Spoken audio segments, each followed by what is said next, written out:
Welcome, Ryan Rising. I am your host, Leonard O'Neill. Good morning, good afternoon, good evening, or good morrow, depending on where in the world you are tuning into the show. Share this out, share this out, share this out, right? Welcome, brothers and sisters. It's Friday night, means it's the law of one. Share this out, share this out, share this out, right? All right, so welcome, guys. I'm glad you're here. I apologize for not being here last week. Mom was having a kind of a rough day, so I took the day off. Let me turn this banner off here, this overlay. You guys can see me, the law of one, up on the screen, right? So we're going to continue where we were. You can see it up on the screen right now. We're going to continue where we were. Let me put it back on comments so I can hear and see you guys there, right? Welcome, Reese. See, Reese is already saying hello. Welcome, Reese. Say hello if you're there in the audience. Otherwise, I don't know where you are or where you're from or who you are. Well, unless I already know who you are, then obviously I'll say hi.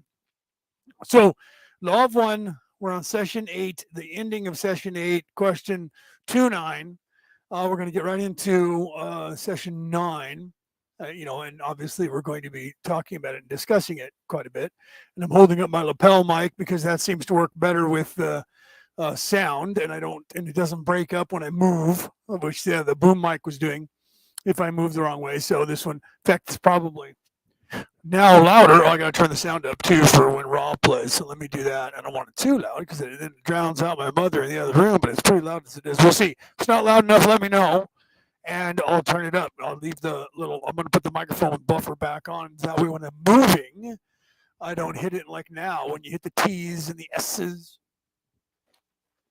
That's what the little buffer's on there for, so that it doesn't do that, it doesn't crack up. So, welcome everybody, and I'm pretty sure, I'm hoping that's Ariel, right? It just says Facebook user. It's usually Ariel. Welcome.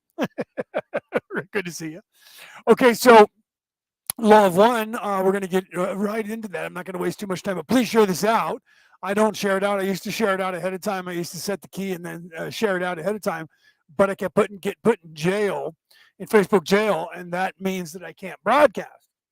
If I get put in Facebook jail, I can't broadcast on Facebook, right? And so I'm on 2 places on Facebook and on YouTube, but I'm working on leaving these platforms because I keep getting banned and deleted. And then, like everything I said for the last 2.5 years about COVID, I got deleted over and over and over again and deplatformed off of Google products, and had to open a whole new account and everything. And then it turns out that everything that I claimed is in fact coming true in real life. And now that video is no longer illegal to have up.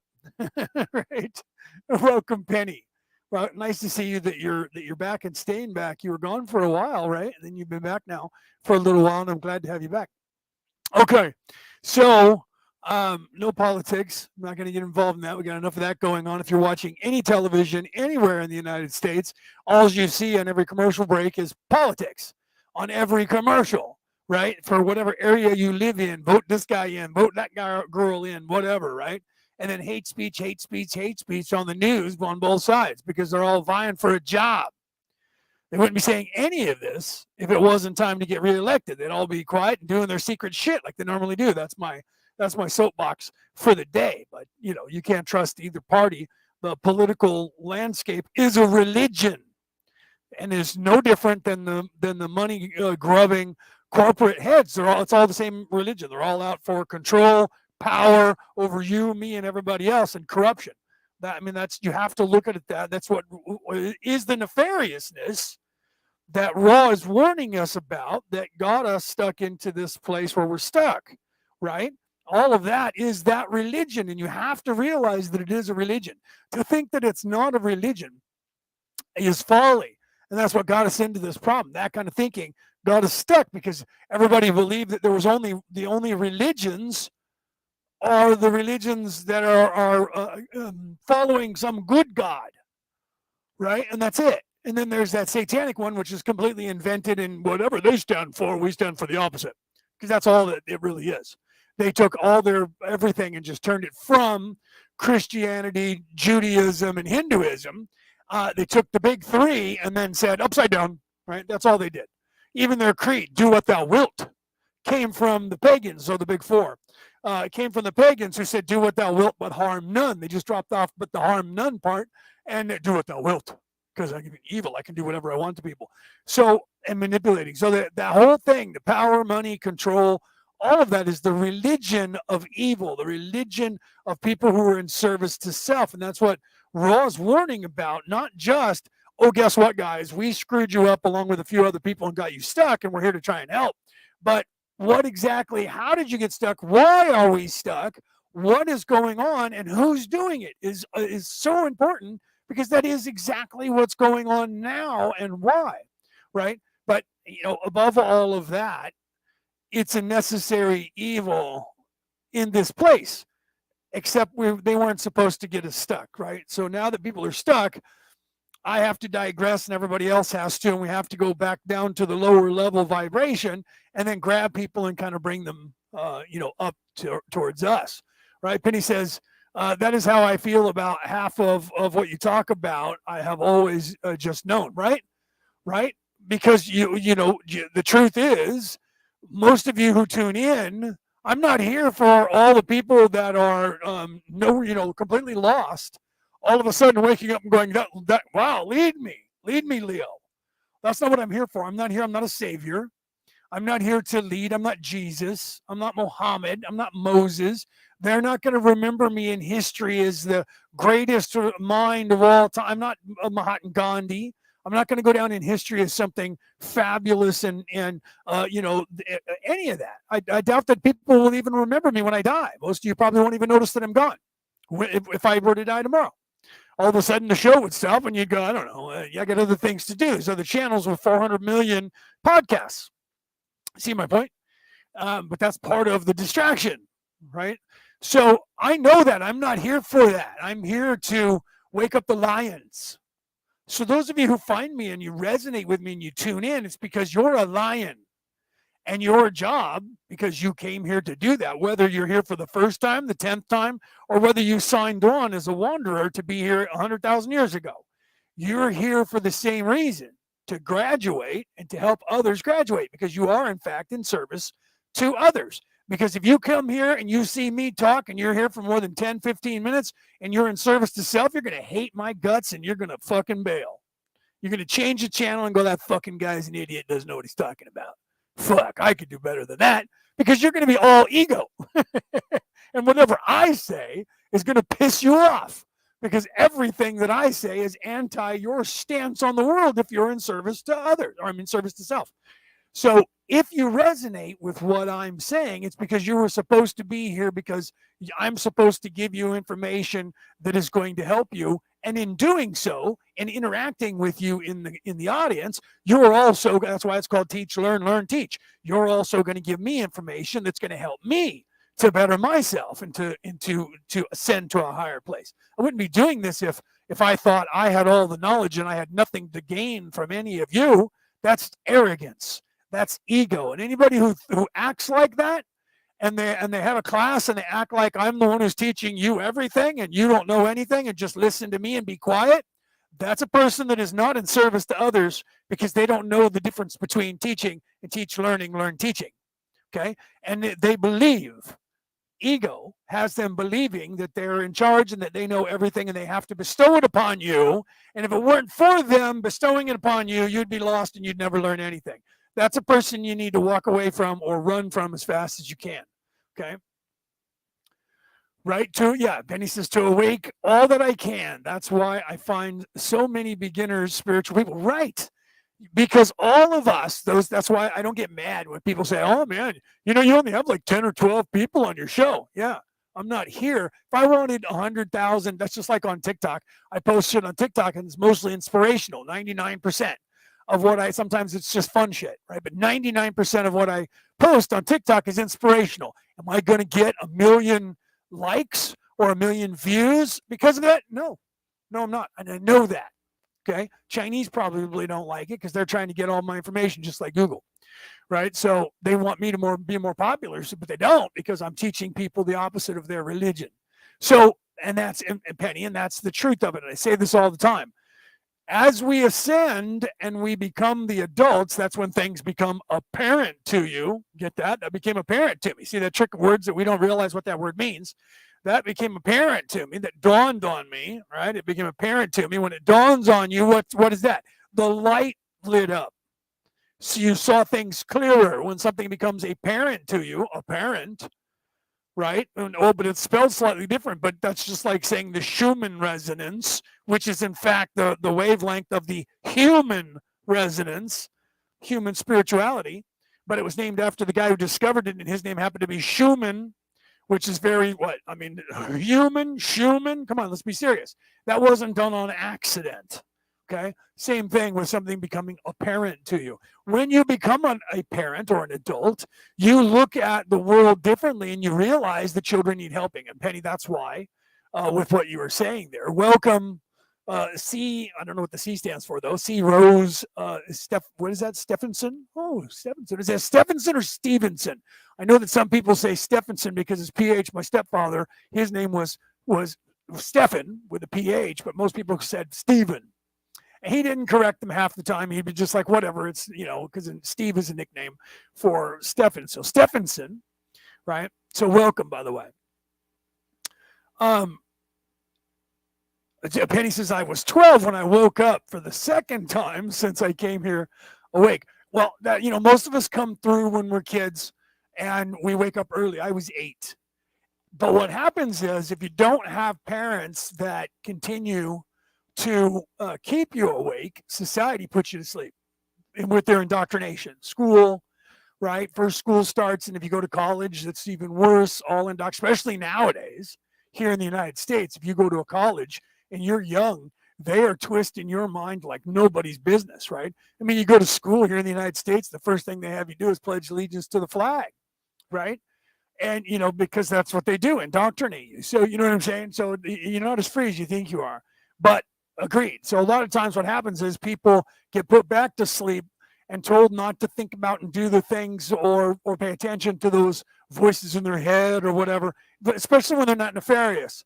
They try to put you back to sleep, and then people wake up later on in life. So sometimes we wake up more than once, right? Casey, welcome. So Penny says, oh no, I'm sorry. Rose says either or, laugh out loud, was married last name. Kept it. Oh, I get it. Okay. So either or, you don't really care. See, well, my last name is O'Neill with 2 L's.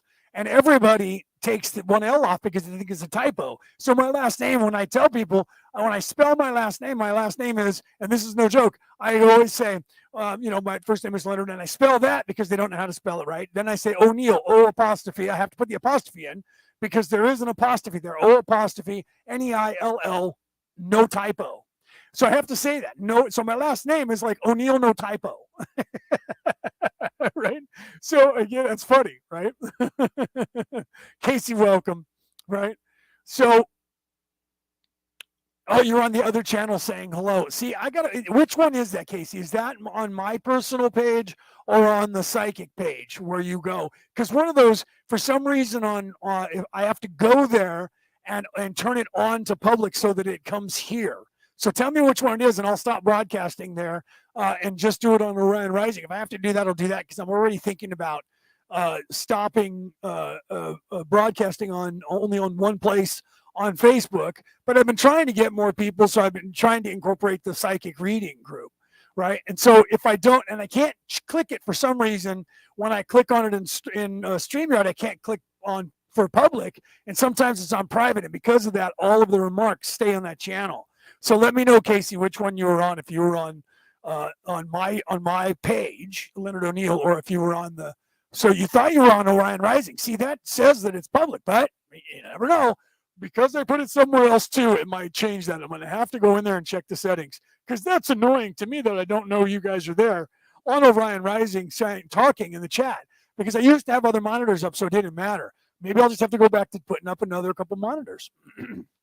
And that way I can turn and look. That's what I did before. I'd have a monitor on this side, a monitor on that side. And I would just look back and forth, while I was talking. Like now I'm talking, I just look down and look over here and look back and talk to you guys. And then when my camera's off, it doesn't matter. I can monitor that. So Denise said she was on Orion Rising too, and I didn't, and you didn't have any, it wasn't coming through here. So for some reason on Orion Rising, it defaulted to private. And I have to go there and say public. I don't know why it's doing that. Well, maybe because I'm not choosing that first.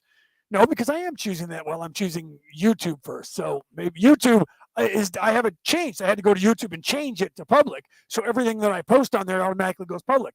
And for some reason, it just started. Maybe it was in an upgrade and I didn't see I didn't read the memo, didn't get the memo saying that when you broadcast, you have to go there, right? So if I go there and I set the key, that's what I'm gonna have to start doing. I'm gonna have to go there and set the key like I used to, so that there's an actual thing that's supposed to go live, and then when it goes live, all of that will come here. I'll just do that, and I'm already gonna take the other one down anyways and go to another platform. I tried Twitter, but for whatever reason, they say you can go there live, and when I did, it didn't go to my account.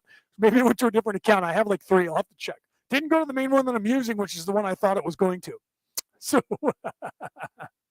right? I know, right? Casey said, hello, Leo. Glad we can see each other now. I know. I apologize for you guys, the technical difficulty of Facebook not telling me that I have to turn it on, because for the 7 years that I've been on the air, I haven't had to do that on Orion Rising. It's just there. However, in their defense, the first 5 years I was doing that on Orion Rising, I would set a key, and so that it was already there, and there was an advertisement that I could share, which I'm going to have to start going back to do. And then you could share that with your friends, and it would go live wherever you posted it. You wouldn't get a notification, although it would take you a lot of times back to Orion Rising. But if you posted it in another group ahead of time and it went live, it just would go live there, and people could just click on it right there in that group and not have to go back. It's a link that does that. So I'm gonna have to start going, and they're probably wanting me to do that to get their advertising, right? So we'll have to do that. Okay. So we were talking about, or I should say Raw was talking about last time, which was 2 weeks ago now, because I took last week off because Mom wasn't feeling well. And she's not feeling well right now. And I got to check on her because she's already, I think, gone. She's not feeling well. So I think we're fighting off a cold. So she's trying to go to bed, right? So she's up again. I got to move some stuff on that dining room table because I'm looking at an armoire, or a shelving unit that has glass shelves in the front that open up. There's stuff inside there, and I can see the reflection of her chair in the living room. So I'm going to run to that really quickly. So hold on one second. I'm going to go move the stuff off the table so I can see better and make sure she didn't decide to go to bed. So there'll be dead air for just a second. If anybody pops in and goes, what the heck's going on? It's because I had to go check on Mom, right? If I start playing, I could start playing. Let me do that. I'll start playing and go check on her. So let me go over here and go into full screen, right? Oh, wait a minute. I got to go back here and go into full screen here for that. Get me off the screen. Bingo. Okay. So I'm going to go ahead and start it, and I'll come back in a second so you guys won't miss me. I'm sure of that, right? IMRA. The necessity is both for dryness of the ground and for a near total lack of population. Therefore, your so-called government and the so-called government of your neighboring geographical vicinity arranged for an underground installation.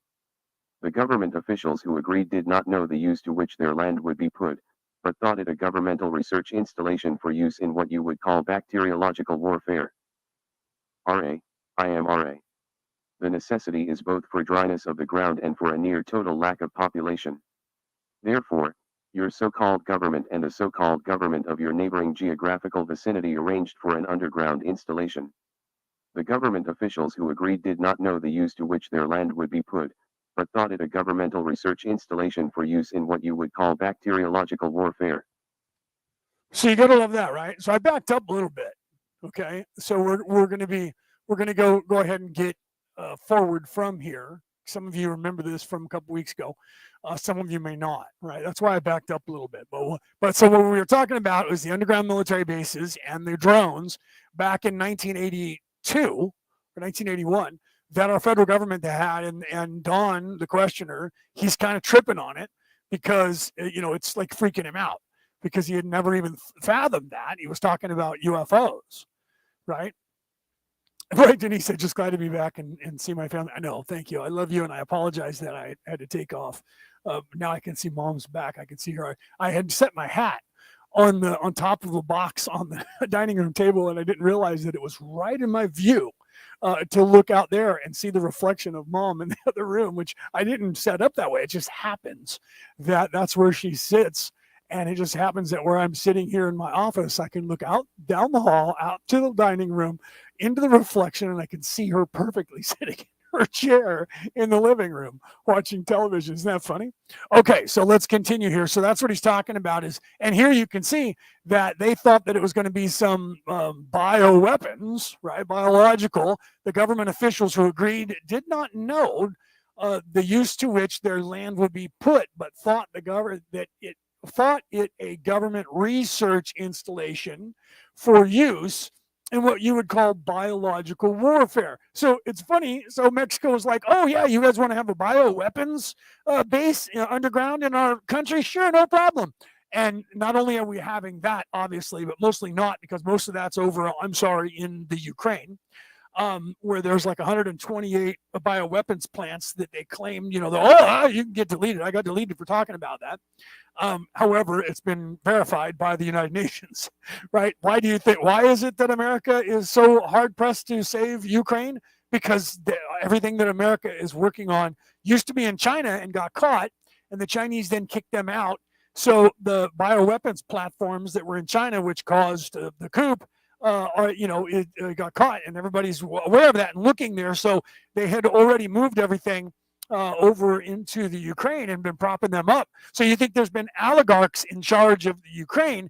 They're not Ukrainian oligarchs. Those guys are the puppets that are being, the puppet masters are American and German oligarchs. Okay, which is what has been running the planet for God knows how long. Okay, so you can get deleted, and I got to stay away from talking about that too long because the algorithm will get me and we'll get booted off the air, right? Okay, but that's the truth of what's going on there. All right, so let's continue. So it was the governments didn't know 100% what our government was going to do, and now you have to remember that there's like 164 military bases worldwide that our government has, just the American government has underground. There's more than that on this planet, many. And there's a lot of them. The Maginot Line, for one, is abandoned now. Beautiful place. You can go in there and take a look at it. They filmed underground, abandoned military. There was a whole show for 3 years on the History Channel where they went and explored that stuff. And the Maginot Line was one of the places that they went into and showed you how big the facility was. And then the Nazis in Nazi Germany had a bunch in Argentina and Antarctica and Germany and a bunch of other places, and the Russians too. Everybody has underground military bases. It's just most humans didn't realize they've been doing that since the dawn of time. There's the underworld of the world. There's another History Channel show that is just about all of the underworld places that were built, not just military, but places for people to live all over the world. And there's a guy that's all he does is explore all the underground cities and underground caves on the History Channel. I've been watching that stuff for 10 years. I love that stuff. All right, let's continue here. So the purpose of me telling you that was that all these underground military bases are just the modern versions of underground bases that have been dug and kept forever. In fact, when they fired on Fort Sumter during the Civil War, had an underground base there. That's why it didn't fall for so long. And also in the South, when they were fighting against the British, there was the military base that they kept there. That eventually the British took from them and they took back. The reason they were both the Americans and the British were able to hold out so long was because most of the base was underground. Most people don't know that, until you go to the military base and find that out. Most of what you see above the ground looks like, how could this be a military base? There's hardly anything here. It's because most of it's underground. The Knights Templars did that. There was a whole documentary, a series on the Knights Templar and all their strongholds, and they would have castles, and underneath the castles was bigger than above the ground, what the castle looked like. And that's how they all got away in 1307 on Friday the 13th when the king in France and the Pope got a secret plan together to arrest them all on Friday the 13th, 1307. That's why the number 13 is unlucky for Europeans, because if you were on the list on Friday on the 13th, it was bad luck. So that became the bad luck, and everybody's afraid of it. Okay. So underground bases. Now let's continue with that. He moves away from that, and then we'll get into the rest of this. So let's continue here.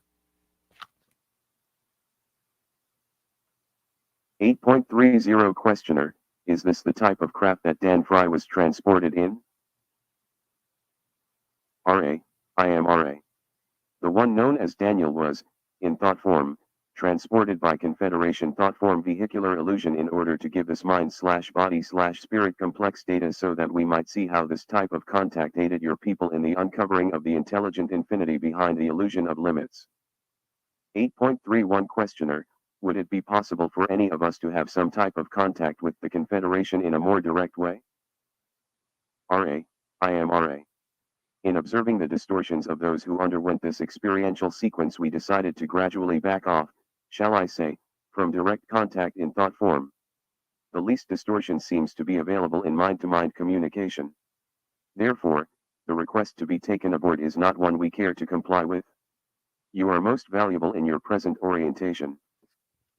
Now, I want to point out, right, what Raw is talking about here. First, I want to say thank you, Casey. Casey said, we will never be offended if you need to take care of your mom, Leo. One of the reasons that we love you is that you are an amazing son. Thank you for that. I didn't realize that's what you said at the end. And as I was reading it, I was like, oh God, I'm getting embarrassed. I can't believe I should have paraphrased that. I shouldn't have put it, I didn't put it up on the screen, but I should have just stopped that Leo, right?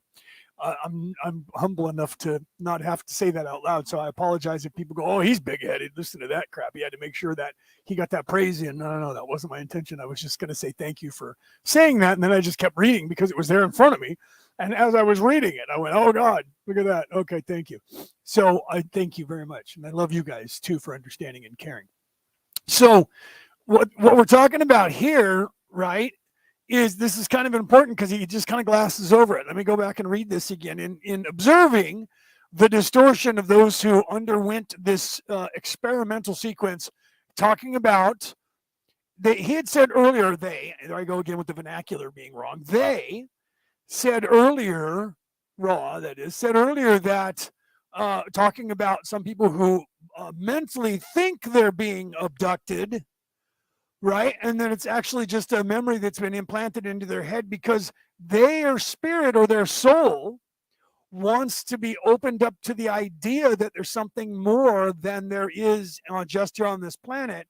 And they're literally and legitimately open to the idea of extraterrestrials and calling out to the universe saying, if there's extraterrestrials that are taking people up in their craft, please pick me. I'd love to go. So when they hear that crying out, it's just like when someone cries out for assistance when they're stuck. They hear that and they oblige that, right? And so they were doing this as an experiment, right? Observing the distortions of those who underwent this experimental sequence. We decided to gradually back off, right? Because it wasn't working and it was scaring people. This is me now saying it's not, I'm not reading. For those of you who are watching your screen, you know that. And then they went on to say, shall I say, from direct contact in thought form, right? The least distortion seems to be available in the mind-to-mind communication, which is exactly what Carla, the channeler, is doing right now. Correct? Okay. Therefore, the request to be taken aboard is not one that we care to comply with. We are most valuable, or you are most valuable in your present orientation. So people are more valuable in not being and more credible, like myself, not saying I was an abductee and I went up there and they told me this, because our society and those powers that should not be made sure that you said you were crazy and treated as if you were nuts if you said aliens and contact and I talked to them. But if you say I was meditating or praying on a spiritual level and I got malevolent information from an outside source and you don't say alien, then everybody who's religious and spiritual starts to tend to listen more. Do you see? So that is what Ra is referring to, right? In our present orientation, we're more valuable as an asset to communicate information readily to people. And this is why a lot of people said to me I was getting kind of Christian-like, but I never talk about Jesus and I never talk about different gods unless I'm making a comparison. I don't, and well, the reason I do that is because there's so many people that are so hard pressed to their religion. Religion in and of itself is corrupted, and they have you like get angry if somebody else from another religion tries to sell you their religion, right? Even in Christianity, you have all Christians that are non-Catholic, Roman Catholic, saying that the Catholics are wrong. Their entire religion comes from the Catholic religion. That's not a joke. You can look that up. It's actual history. Okay. And I said this last week or 2 weeks ago or 3 weeks ago now. It was either the last time I was on or the one time before that. You can look this up. Go and get the Bible that's sitting in the pews at whatever church you go to that you claim is not Catholic, and look at the beginning of it and find who the publisher is, and then Google that publisher and find out who the parent company is. You can find out that most Bibles that are in every pew worldwide have been printed by the Catholics. Okay. And that's what everybody follows that calls themselves a Christian church. Not a joke. I didn't believe that when I was told that by Sister Moira McPherson when I was in a Catholic church, and before I was being knighted, I had to go through the process of the year and a day, which they took from the Druids and the pagans, by the way, a year and a day, before you could become part of their church. You had to learn, right? You had to be serious about it. So I get that. I didn't have a problem with that, right? So it's being taught by nuns. Right, the priests don't teach it, but the nuns do. And the priests come in and they teach a few days, but mostly that's done by the nuns. And Moira McPherson, a great Scottish nun, was teaching the course that I was in for a year and a day, and I was one of her scholars. She literally said that. You're one of my history and Bible scholars because of everything that I knew. There was one other guy, and he and I would be able to quote the Bible and could talk about theology, and they were like, oh my God. And the priests were trying to recruit me because I already knew 90% of what I needed to know to be a priest, and the other 10% that I've learned since then, I like women too much, so I don't like to give up sex, so I'm not going to be a Catholic anything, right? Unfortunately, I'm a knight by then, but you don't have to give up sex to be a knight.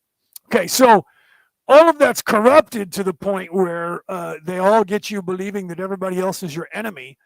And that's one of the greatest tricks that the evil ever pulled, nefariousness, is to get all the churches of every religion afraid of each other, right? I watched that in all the growing up in my teens and 20s with all of the Wiccan covens. Same thing. They're still doing it to this day, right? And then the gay people took over most of the covens. So now you're not really truly a Wiccan unless you're gay. It's just crazy. Just insane, some of the stuff that they do. Okay. So everything, all that's corrupted. That's why I've always been a solitary practitioner. And even when I was going to the Christian churches, it didn't take, and I ended up leaving them as well. And that's why I don't preach going to a box. You can. I don't tell you don't do it. I don't tell you that it's bad, because if it works for you and you're comfortable there, do it. Some people need that leadership. They need to be led. They can't have. They don't think that there's a possibility of having spiritualism on their own. And so those people need that. And my priest who baptized me was in fact the one of the people who said that. I told you that story. His name was Father Neil. I'm sorry. And he literally said that when we were in the church one time and showing people the Beatitudes, and they were new parishioners, and we were taking them around to the, showing them the church. And he said, I'm only here because you need me to be.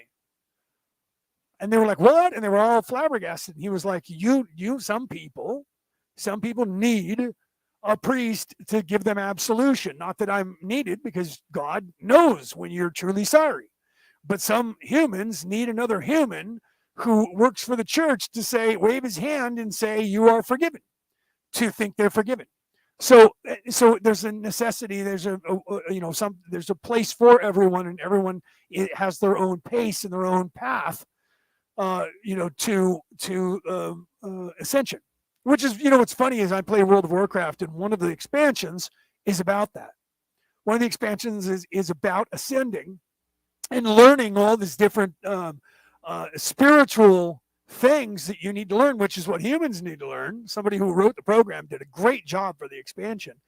And you go to this angelic place of these people that are, in fact, spirits, loosely taking human form, and they're to help you ascend. It's pretty crazy to learn what you need to learn to eventually become light. So I love that, and I'm playing that expansion on purpose and really paying attention to their lore to see exactly how much or how spiritual it is, and see if it's been corrupted, and how if it has been corrupted, and how far. As a theologian, I study everything, even video games, because that's where a lot of people get their learning from. All right, let's continue here. 8.32 Questioner. The reason that I have questioned you so much upon the craft which you say the United States government operates is that if we include this in the book it will create numerous problems. It is something that I am considering leaving out of the book entirely, or I am going to have to question you in considerable detail about it.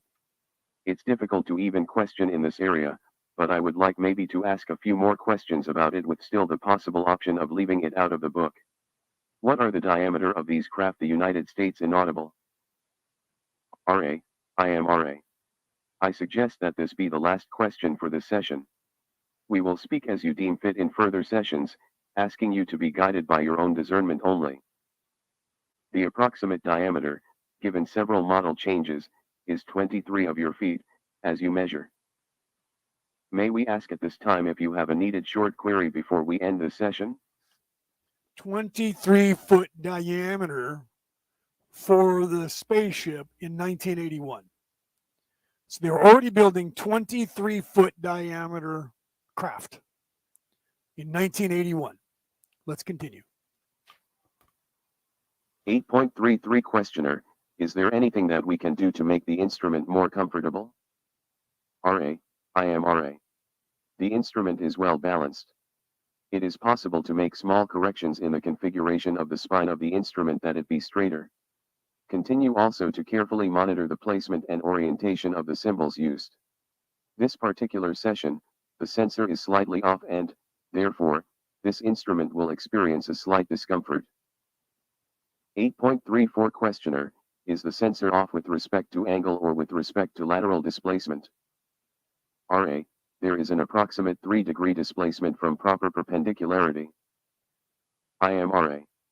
I leave you in the love and the light of the one infinite Creator. Go forth, therefore, rejoicing in the power and the peace of the one Creator. Adonai.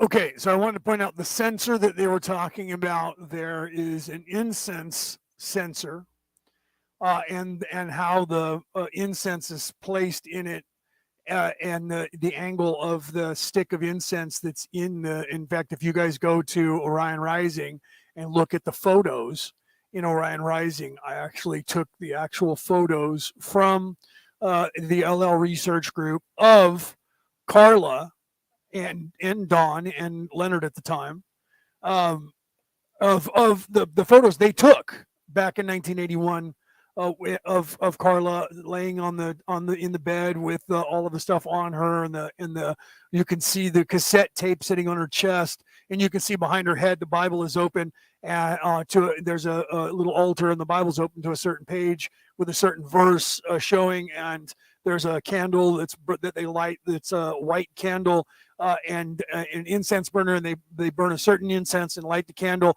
and everything's done in a ritualistic manner where they literally cast a circle. For those of you who are Wiccan and Druids, you'll love to hear that. They actually would cast a circle to work in, clean the space, cast a circle, and then open the door, cast the circle, open the chamber, and work in this.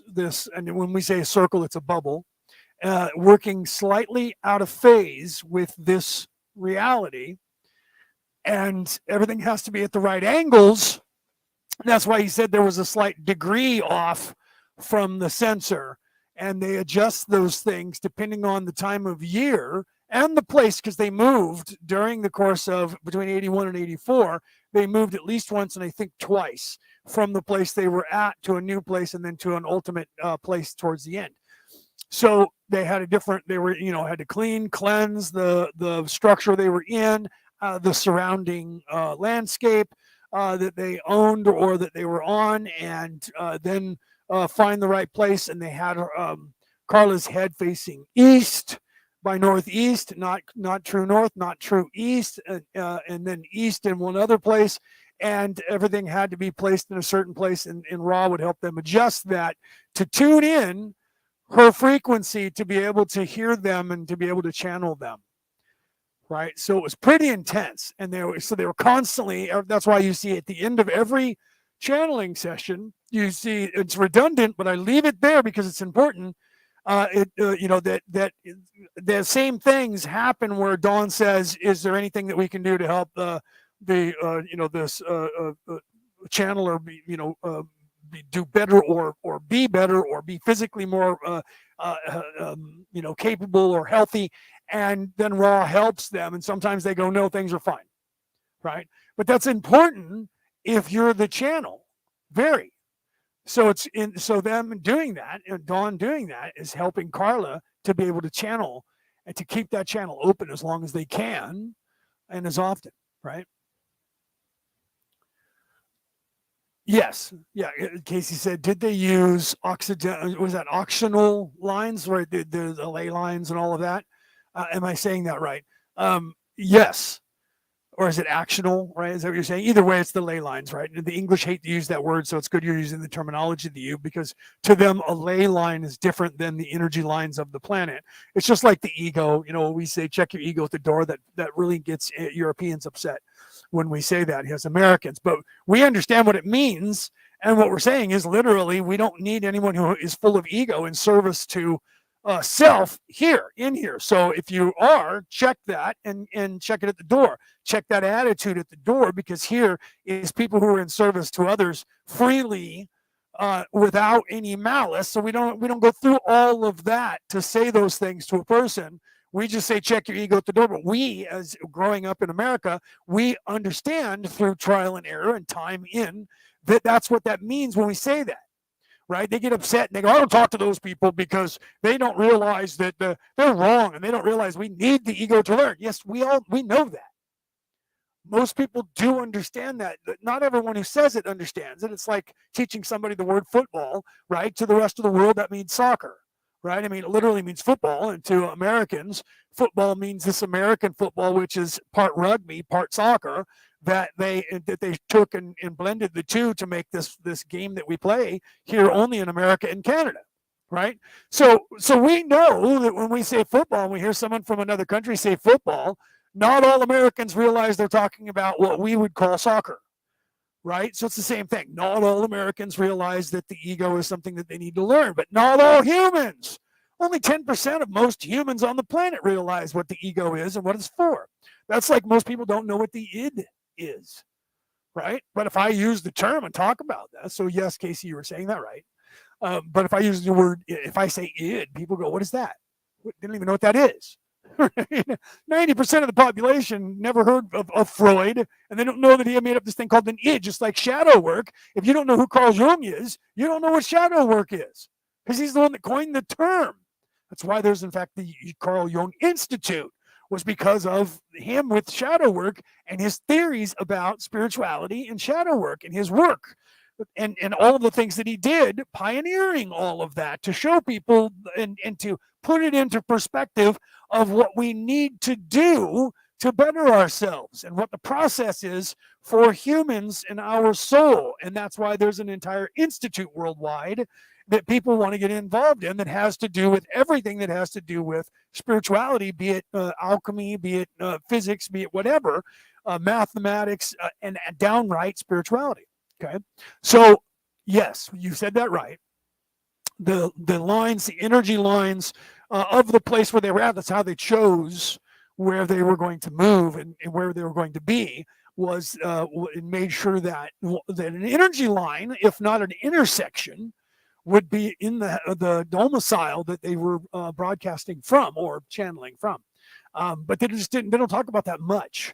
But if you read the books, there's, how they have the appendix and the prologue and all that. They don't publish that here in this, but if you read the actual 6 books and the one before that isn't the raw material that talks about UFOs, you get more of that information, Casey. So yes, so it's very astute of you to question that, whether or not they use the energy of the actual planet as well. Yes, because that helps, like an antenna.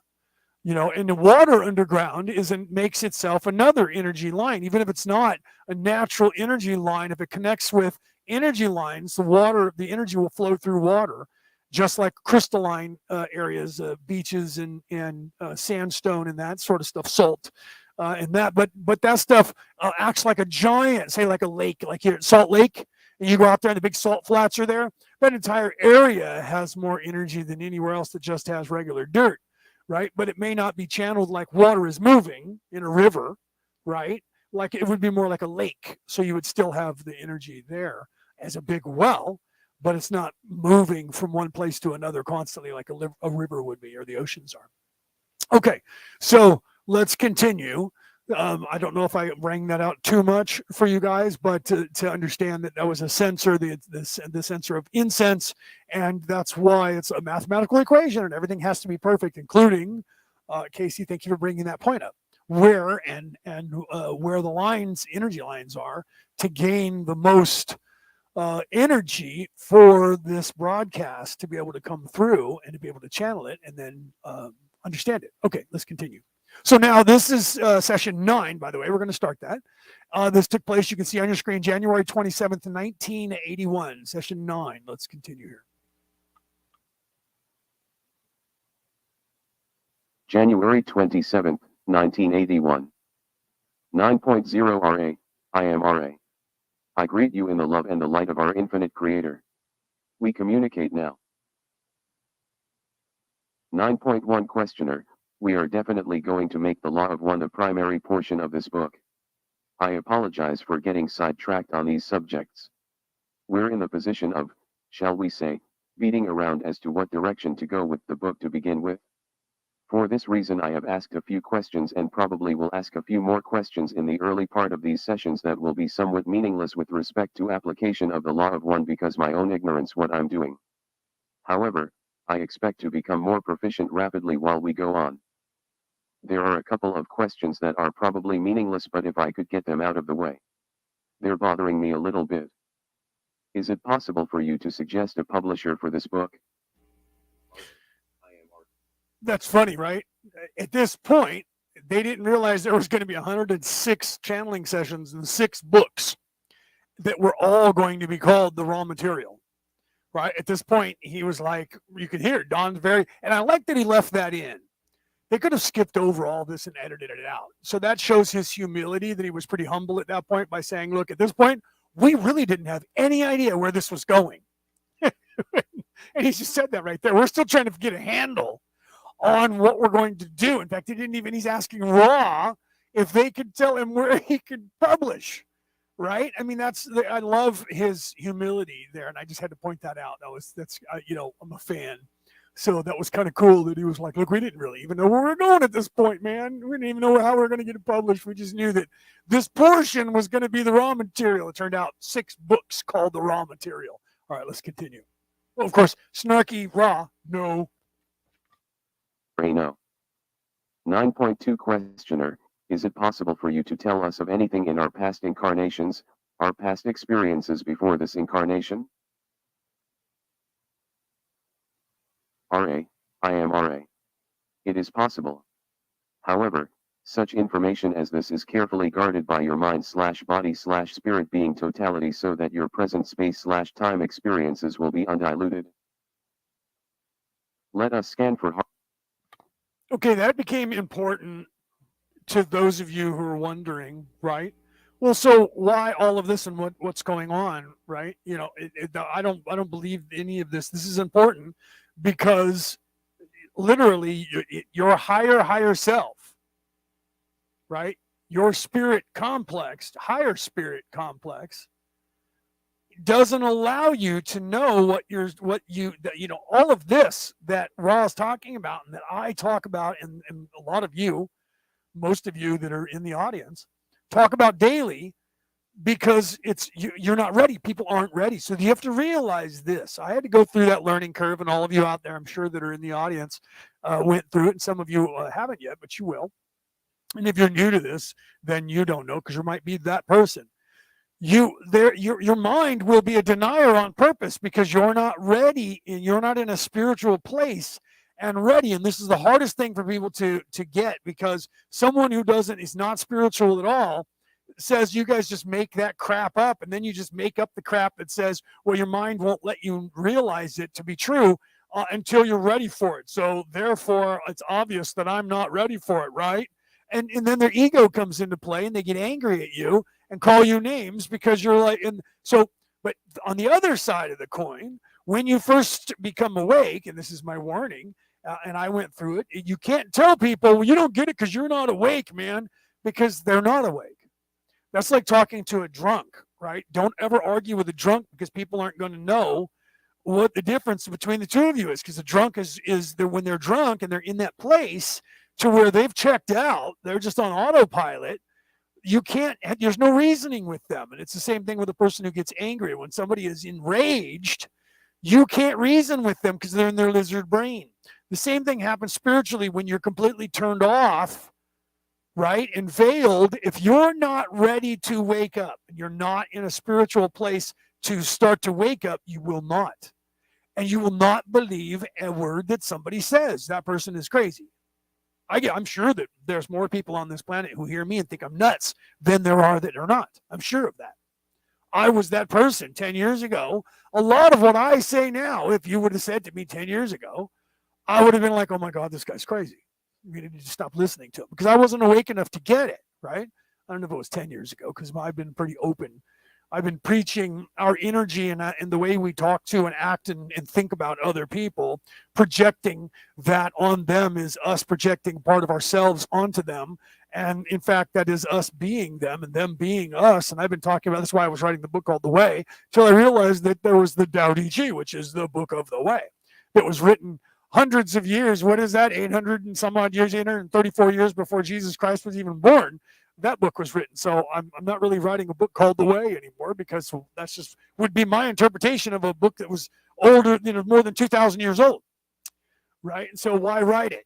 That's the way I look at it. Some people are like, maybe you should. I'm like, you know what? I do enough talking online. It'll be out there for people to find, right? If people find it or they don't, right? Then he says, never too late to get it as long as you get it right. Well, and that's the truth of that. And that's the way I look at it. Everything's supposed to happen in its time. And when you get to the point of being above this yin and yang dance, and you look back down on it and you see it, you realize that it's necessary. And that's why I try to tell people, but if people think I'm crazy, even people in this industry think I'm crazy when I say these things, that there is no defeating evil. You defeat the evil within yourself. You're not going to defeat the evil in other people, ever.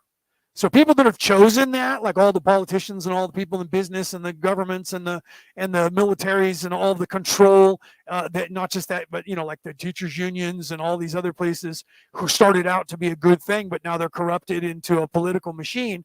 Those people are going to continue doing what they're doing because they've chosen that religion and that way of life, right? Right, Penny says, I started telling, let me put it up on the screen here, Penny, because that's actually a pretty good thought, right? She says, I started telling people all religions are one true religion. Man twisted it into 13 in 1986. It's actually, you're right, and then more than that, because then they fractured, like the Christian religion is fractured off into many different facets just here in the United States of Christianity, where they all claim that they're, different than these other religions. And the truth is that it was fractured before that from the original spiritualities. If you read the Dead Sea Scrolls or any scroll from any country, from any peoples, no matter how old they are, you'll find that all of the modern religions are based in these religions that were around 5,000, 10,000, 20,000 years ago, right? So they're all just the same thing being reconstituted and borrowed from or rewritten over and over. The Christ story, right? That story, just the one, all of the things that Jesus did, walking on water, turning water to wine, healing the blind, healing the sick, bringing people back from dead. All of that happened 12 times on this planet. 11 different times before the last one where Jesus did it. Not a joke. I have proven this. And other scientists have too. It's not just me, right? That's not a joke. This has been proven throughout history. And then when you look at that dynamic of the Savior character and the dynamic in the religion itself, it is every single religion that has ever been on the planet. So they're all the same. They're all the same. The only difference is, and I've said this many times, the only difference is between all of them, even all the way back to Marduk being the Jesus character, or Jesus being the Marduk character, because Marduk is older. The Savior character, if you read Joseph Campbell's book, The Hero of 1,000 Faces, he was on to the idea. Thick book, 1,000 pages or so. He was a professor who taught theology. He taught sociology. He taught religion. He taught all of this stuff. He's deceased now, but I grew up watching and listening to, that's one of the greatest minds that was out there. Okay. And he was on to that, but took it from a non-religious and took it from the ideology, the theologic ideology, and showed how similar all of them were. And I've talked about that over and over, not just I've never read his entire book. I just watched a documentary of interviewing him about the book and what that meant. And then several, before he passed, hundreds of hours, not joking, hundreds of hours of interviews with the guy who created his foundation and is still in charge of his foundation of knowledge, not a joke. And their talks, I watched those for years when I was late teens and early 20s. I started watching those when I was like 15 years old, and continued watching them forever. I go back and watch them now on the videos, and I refer to it a lot. So the philosophic ideologies of all of these philosophers around the world, especially everything that we have still, is based in that religious doctrine or religious scrolls from around the world, but with doing the same thing. These philosophers are more spiritual than people realize, and they're trying to get it across without trying to sell a religion, because even 2,000 years ago, what's the guy's name again? Joseph Campbell. And Campbell is Campbell, Joseph Campbell. You can Google that, and just the one book, and he's got several books. You can Google The Hero with 1,000 Faces, or just his name, and you can look up his books and you can read them, or you can go to YouTube.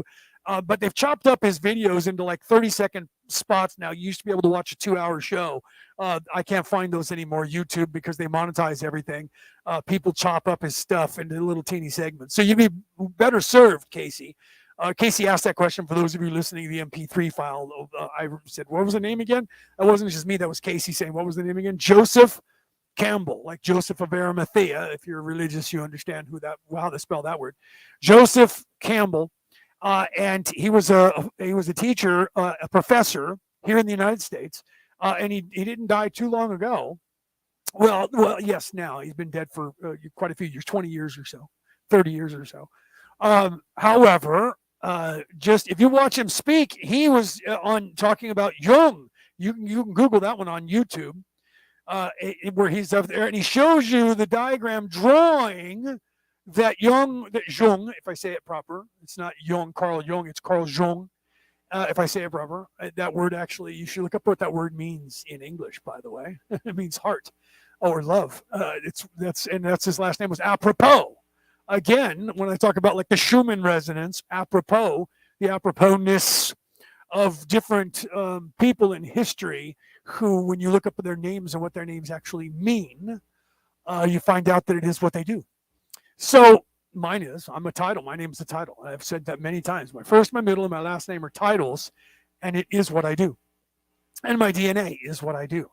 So all of us are that way. We just don't realize that our name has to do with us, and not, people say, oh, you grow into your name. No, you choose that before you're born, right? I want to get into that a little bit too before we get going, because there are people out there that are saying, I had this conversation with one of my sisters because she asked me the question. She follows a lot of the psychics, some of you that are here in the audience, some of you that you know as well, and some that you don't. But she follows these psychics and listens to what everybody says, and these spiritual teachers, and listens to what they say. And then she comes back to me and says, what do you think about when so-and-so said this on their show last night? Or this morning so-and-so was on and she said this and she said that. And so she asked questions, so she asked me.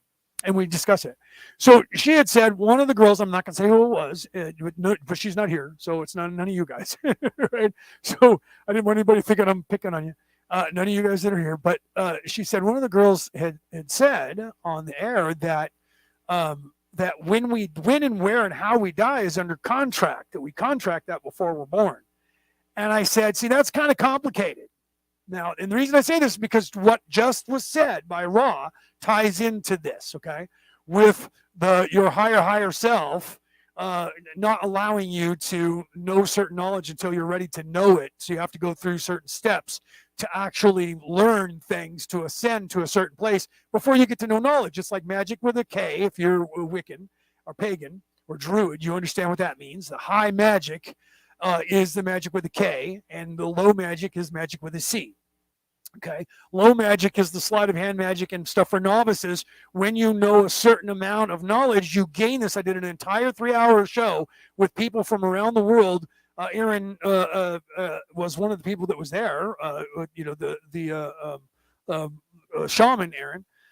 He was one of the people that I did this with back in the day, like 4 or 5 years ago. And we had witches, and we had people who were just spiritualists and Christian priests, and I was one of them. And being a minister of 4 different religions, we talked about when you become a certain level of spirituality, you gain more knowledge. It just comes to you from the universe, and that's one of the reasons why they keep us dumbed down. Just above barbarian in our lizard brain, because they don't want us to learn what it is that makes us adults. That's why I made that reference earlier to something becoming apparent to you, because it's an adult thought. That's why it's apparent, even though it's spelled differently. It means being a parent to you. So again, words that are apropos and that are also ambiguous.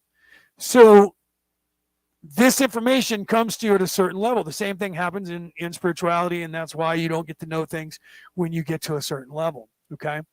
And people won't understand what it is that you're trying to say when you do that, right? So this is why it became important, and this is why I'm talking about it now here, because that's what Ra was referring to before, right? So the knowledge that you gain expands your consciousness as you expand your spiritual mind, right? And so this is why I say I don't own something that I'm trying to teach to you, because you already know it. You just have to remember that you do and wake up, right? And that's the truth of it. When you get to a certain place in your spirituality, everything that I'm saying is going to make complete sense to you. And when you go past that, you're going to look back on a lot of the stuff that I say. I told you the oracle, she doesn't come here very often. One of the oracles doesn't come here very often, because when she comes in, she says, this is basic. And so for her to sit in and listen to what it is that I'm talking about, she says, my God, I know this, and it's simple to me. Right? It's like what was that movie where Matt Damon was a genius, and I can't think of the Good Will Hunting, and everything was so to him, because he was so smart, but he was young and he was still in his egoic mind, and that was the exercise of that entire thing. Now, and I'll go back around to where I was going with this in a second, because this plays into it. So he was not quite awake, but he was super intelligent, but he wasn't spiritual minded yet, right? And Robin Williams' character, who had gone through the death, right, of his wife, that changed him, but he was more spiritual but angry, and it took the two of them to meet. The universe put them together on purpose so that his character would be the young dumb kid, and then the adult in the room, who was also struggling, was teaching the kid, but the kid was also teaching him. So it was perfect scenario of teach, learn, teach. Okay. So Penny says, for me, it seems that the knowledge comes from within and flows freely. Yes, it does. Most things are just an inner knowledge. That's my point. You're actually stating my point of Carl Jung, of Joseph Campbell, of all of this information that I was telling you about. I love, Penny, you're beautiful, because you got exactly where I was going, and you summed that right up, right? Peter, welcome. Peter would know, and he's here sending loads of love. I love you too, my brother. And we're all sending love back to you as well, Peter. So yeah, oh yeah, happy birthday, Peter. Right? I know I didn't even say happy birthday. I apologize for that. I'm too minded on talking about spirituality and ignoring the fact that today Peter is what is he, 29? No, I'm kidding. He's younger than me. So what are you, 51, Pete? I think 52. I don't even think you're 53 or 54 yet. I'm older than you. I'm 55, and I remember we talked about that. You're younger than me. So I know you're in your early 50s, if you were in fact 50. So all of this, and Penny, that was very astute. of you. All of this that's what all of this is about. So it's perfect that you said that. This is what all of this is about. All of this, including with the raw material and to sum up everything that Raw is trying to show, is the same that Carl Jung was trying to show, is the same that that Joseph Campbell was trying to show, is the same that all the philosophers were trying to show, all of the theologians, if they're true theologians and they're not trying to sell you a religion and just spirituality, even from a non-spiritual standpoint, some people choose that road to stay away from even telling people that they're trying to talk to them about spirituality, which is what Joseph Campbell did. He just pointed it out that there was religions never telling you that he was a devout Christian. He didn't have Christianity in any way, shape, or form influencing what he talked about. He was being a very good scientist. I try to do the same. And that's why you will only hear me make references to what Jesus said here, or what Muhammad said there, or what was said in this, the Hindi religion, or I do that on purpose. I'm not a religious person. I'm not trying to sell you a religion that's going to get me money and get you in boxes in a seat for me to charge you. I'm here for that reason, to help wake you up to the inner knowledge, because that's what it all is. The ego is inner. There is no battle between, and I was getting this. I love that you said that, because it was a perfect segue for me, because that was where I was trying to work my way back to. Is that all of this knowledge and the understanding, there's that word again, right? The inner standing, and that's why I like to use that word, because it plays into inner knowledge that Jung was talking about with the shadow work. There is no fight between good and evil that is existing on the planet. There is, but it's metaphoric. It is physical, and you're seeing it right in front of you. But the reason you're seeing it is so that you witness it, just like when Ra was talking about on the last part of this last session that we were on 8, talking about people thinking that they are being abducted. Now, the reason I say thinking that is that there hasn't been an actual physical abduction. Maybe, I would say 0.5% of all people saying they were abducted by aliens were not in fact abducted at all physically. And out of that 0.5%, 99% of those that were abducted physically were not abducted by aliens that are not from or living on or in this planet. There was only a 0.1% of people that get through the quarantine. And we haven't had a quarantine for like 20 years or 50 years or 70 years. The quarantine has been here since everything went awry, which is about 2,000 years ago. Okay, and that is only because in 1938 to 1942 is when the nefarious people physically got boots on the ground. And so because when you become on the ground here in third dimension, you have to have a past, a present, and a future opened up, not all happening right now, but separated. When they got here in 1938, right, the whole Grover's Mill thing that everybody says was not true, and in the Buckaroo Banzai, the movie, Buckaroo Banzai is trying to show you that there was actually an invasion that happened in 1938 and that it was physical, and that was what changed the course of this planet. Okay, so it's not as long ago as everyone thinks. However, as soon as they got boots on the ground and everybody became stuck, the stuckness went back to 150,000 years ago, because you have to have a past, present, and future here. And when they got here in 1938, they immediately had a past that went back 150,000 years, and in almost the same in the future. But the future, because it's not written by them, split into two, and that's the temporal war that you guys hear about that's going on. Okay, the temporal war is the two different timelines. That's the one that the Matrix movies is talking about, and they kind of show and they kind of jump because it was stolen from the guy who wrote it, and the nefarious people got a hold of it, and they blended the two timelines into one timeline in the succession of movies, and they made the AI God, which is in fact the new morphing of the devil in that energy. They morphed that into the AI God is the good God. But in reality, that physical manifestation that we see playing out in politics on this planet is only there to back up what's happening spiritually, and the only way to defeat all of that is to defeat it within yourself. Hence Mahatma Gandhi coining the phrase that became a hashtag in our modern day, be the change that you want to see in the world. Because he knew as well that the change happens within you, not within them. They can't affect you anymore. If you make the choice and you decide that you're going to be in service to others, they can only then make you pay for that with their control, abuse of power, and things like that. And, tell lies about you.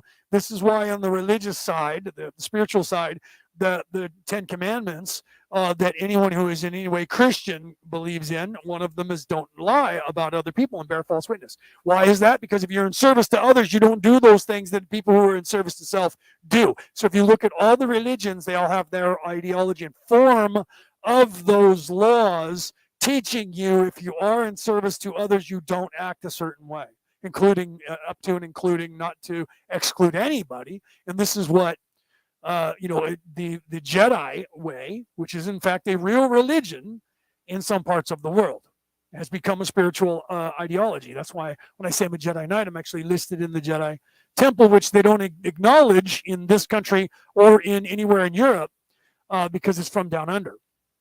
Okay. And those people down there believe in it wholeheartedly. You can, in fact, when you join the military in New Zealand and Australia, you can say you're a Jedi. What is your religion? Jedi Knight. Not a joke. Okay. Casey says it really does feel like hearing this knowledge feels so familiar and true. That's because it's within you, and you're already as much as awake as you can be. Just like me, I'm only as awake as I can be, and I'm not as awake as my potential. I'm only as awake as where I am is allowing me. Right? I never think I know everything and that I'm completely awake, because if I was, I would be graduated back to the one. And I'm not going to be able to do that from the third density, third dimension. Okay. So you're in a place, Casey, to where when I say this to you, you're like, it doesn't even, when I say the words, they sound like candy, right? They sound so familiar, like a blanket. Why is that? Because you realize I'm not lying to you and I'm not making this up. You have that ability within you because you're awake enough that when you hear the truth, you know you're hearing truth. And that's what happens when you vibrate at a high enough level spiritually to where you're waking up. You hear other people speak and you go, oh my God, that sounds so comfortable. I know that what they're saying is not a lie. They're not making this up. They're not doing this for nefarious reasons. This is real. And I can feel it. I can sense the truth. And that is where Jen, welcome. Jen says, hi everyone, welcome. And that is, and so that's why I resonate with you, and that's why when you and I speak, you resonate with me, because you say things, and I go, she's onto it, man. I can feel it, what she just said, and that's why I always say, that's why I love to have the Q&A in this. I don't want to be this guy who's going to stand up in front of a room of people and just throw shit at you, and then never, that's what professors do. They don't take questions. They do it in a seminar, but when they're in a school teaching in a college, they're just telling you shit, throwing stuff at you, knowledge at you, not to you, not explaining to you, not taking questions. Hardly any professors sit around taking questions. There are a lot that are great professors who do that. Joseph Campbell was one of those. He would stop if somebody raised their hand. He would say, oh, I'm sorry, what's your question? And he would spend the time to help his people. That's why he was so popular, and that's why he went on to speak in front of people, because of that, in larger crowds. Because those people who are in service to others are not just throwing knowledge at you. I'm not here to throw knowledge at you. I'm here to awake the knowledge that is within us. And some of this stuff, like I say, I have to go back and listen to myself, because there are times when I listen to what I said and I go, oh my God, I don't even remember saying that. That's bloody brilliant, because I was channeling it. It wasn't my thoughts. These aren't things that I think. This is what I feel, what comes to me. Right? Denise said, Leo, okay. She says, Leo, before the show is over, check your message. I don't mean to interrupt the law of one. Okay, I'll do that. In fact, I can do that while this is going on. Once I start raw again, because I just grab my phone, which I'm not using as a monitor, but I can check my messages. All right. Okay, so getting back to where I was going with this. The whole point of all of this is supposed to be internalized by each one of us. And this is what Raw is trying to show, right? All of this is supposed to be internalized. This entire thing, we are all just prisoners. Here I go back with, the Hotel California. We're all just prisoners here of our own device. The ego is the devil, but it's the devil that we are, each one of us. It's our devil that we are. It's that part of us that is simple and childlike. So that's the trap. When I say the first step in avoiding a trap is knowing of its existence, to know and understand, understand, there's that word again, being programmed into my brain away from understanding, because understanding has the, even though you don't know it, is telling you that you stand under me, right? So they have to change the vernacular. You can't use the word understand, because that says your inner mind, your soul, your spirit, your mind, your psyche, your id, your shadow work, you. And everything has to be externalized. And what happens is all of this programming has been programmed to externalize the ego into this fictitious character that is called the devil or Lucifer. And the devil's going to come get you, and the devil's going to speak in your mind and possess you. And the minions of the devil, all of that is a lie. All of that is not real. Hell is not real, but it is in some sense. So do you tell a little truth with many lies? There is a place that's purgatory. Purgatory would be being in service to self, so much so that you completely deny the light and you deny the existence of it, and you live your life that way. You are the farthest away from the light that you can be, so you don't feel it because you would deny it, and that's purgatory. And then when you get halfway through the sixth dimension or density, you can no longer raise up in any vibration. Not just you can't raise up in good vibration or in service to others. You can't rise up in service to self anymore. That's it. That's the true hell. That's the true purgatory. This is far away from the one source of energy that you could possibly get yourself into. And then the one doesn't make you pay. If you change and truly repent, you immediately stay on halfway through the sixth density, but switch to the side of in service to others without having to make amends for everything that you've done. And that's what people don't want you to know about when they're selling you a religion. And this is where Ross said in the very beginning, there is no right and wrong. There just is a choice. And that's what I said to my sister. Remember I told you earlier that the person said, we're under contract, and I wanted to get back to that. And that's why I jumped off of that because of the way that you guys were talking, and I jumped forward, but I want to jump back to that.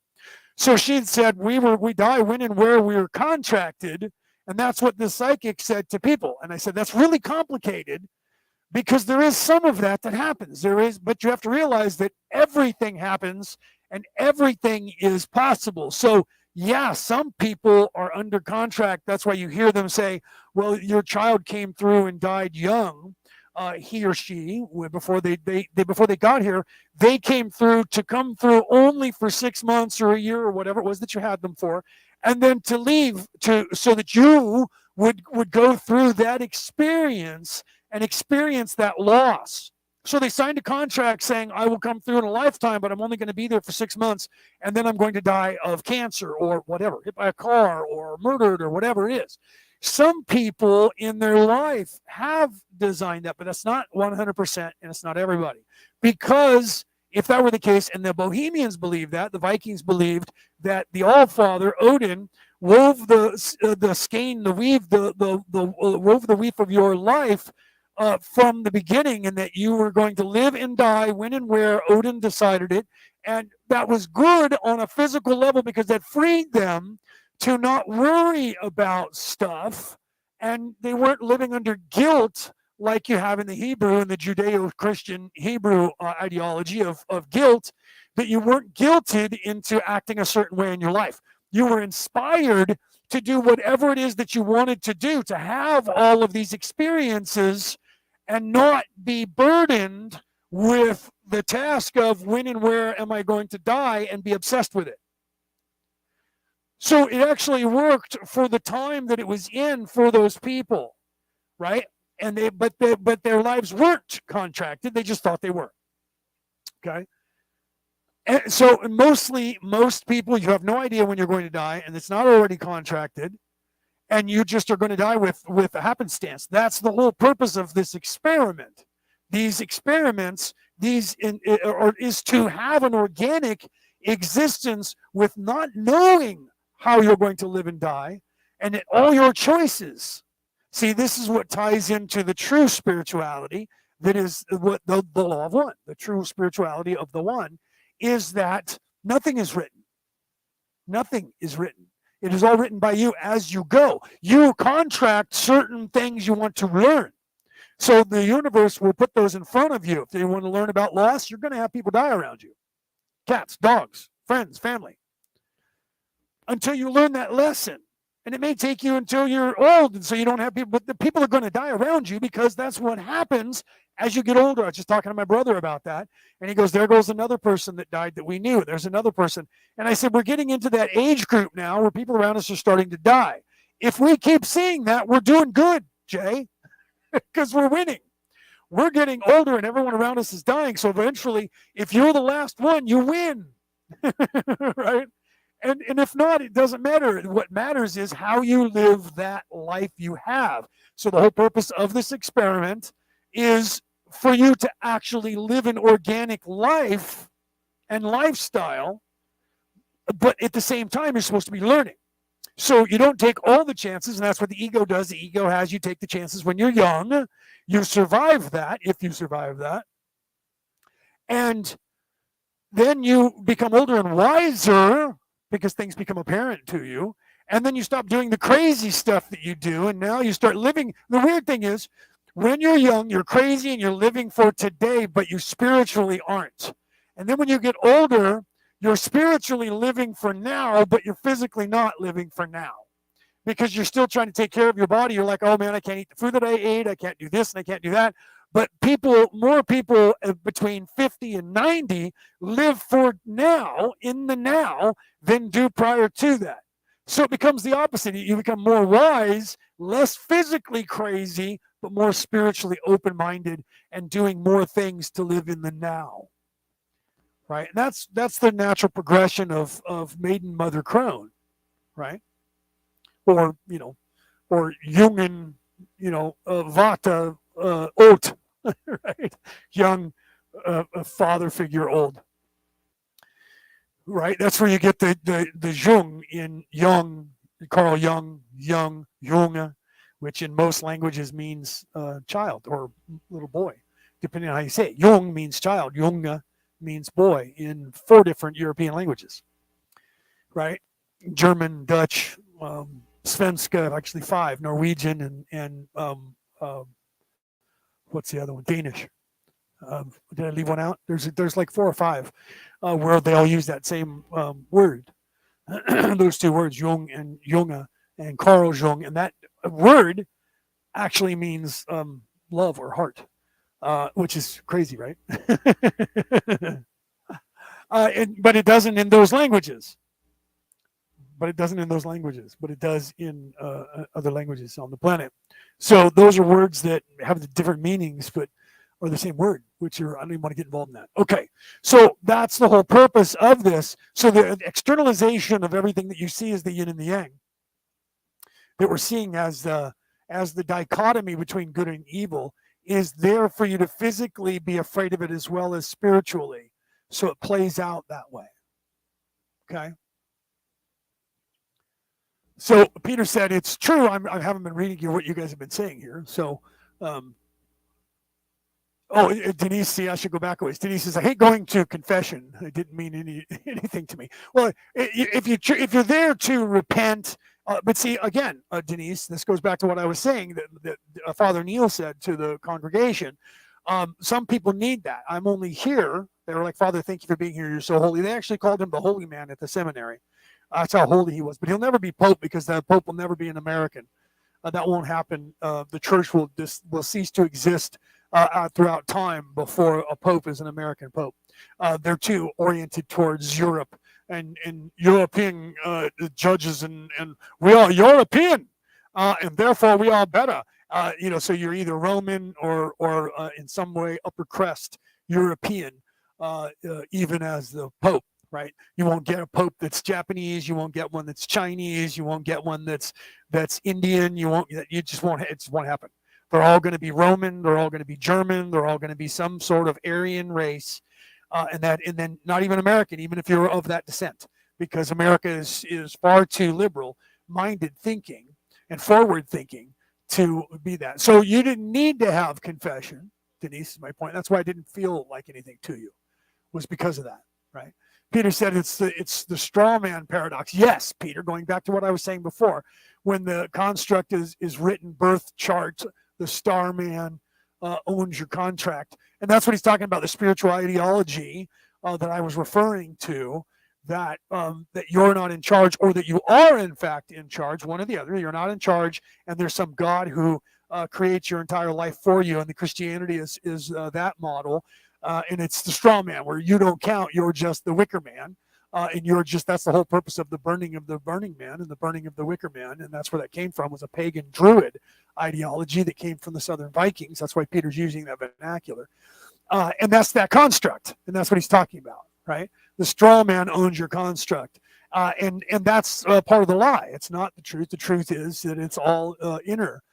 But the straw man is supposed to represent your external, and that's why there's a difference, and that's why he showed that with a paradox of the construct is written, birth chart, the star man owns your but so the physical is showing you that, and that's where the burning of the burning man, or the wicker man, the burning of that every year is supposed to signify the death and rebirth of your soul. And that's why that's great. I'm glad, Peter, that you put that in there, because I didn't get that in detailed in what I was going to discuss. That was kind of cool.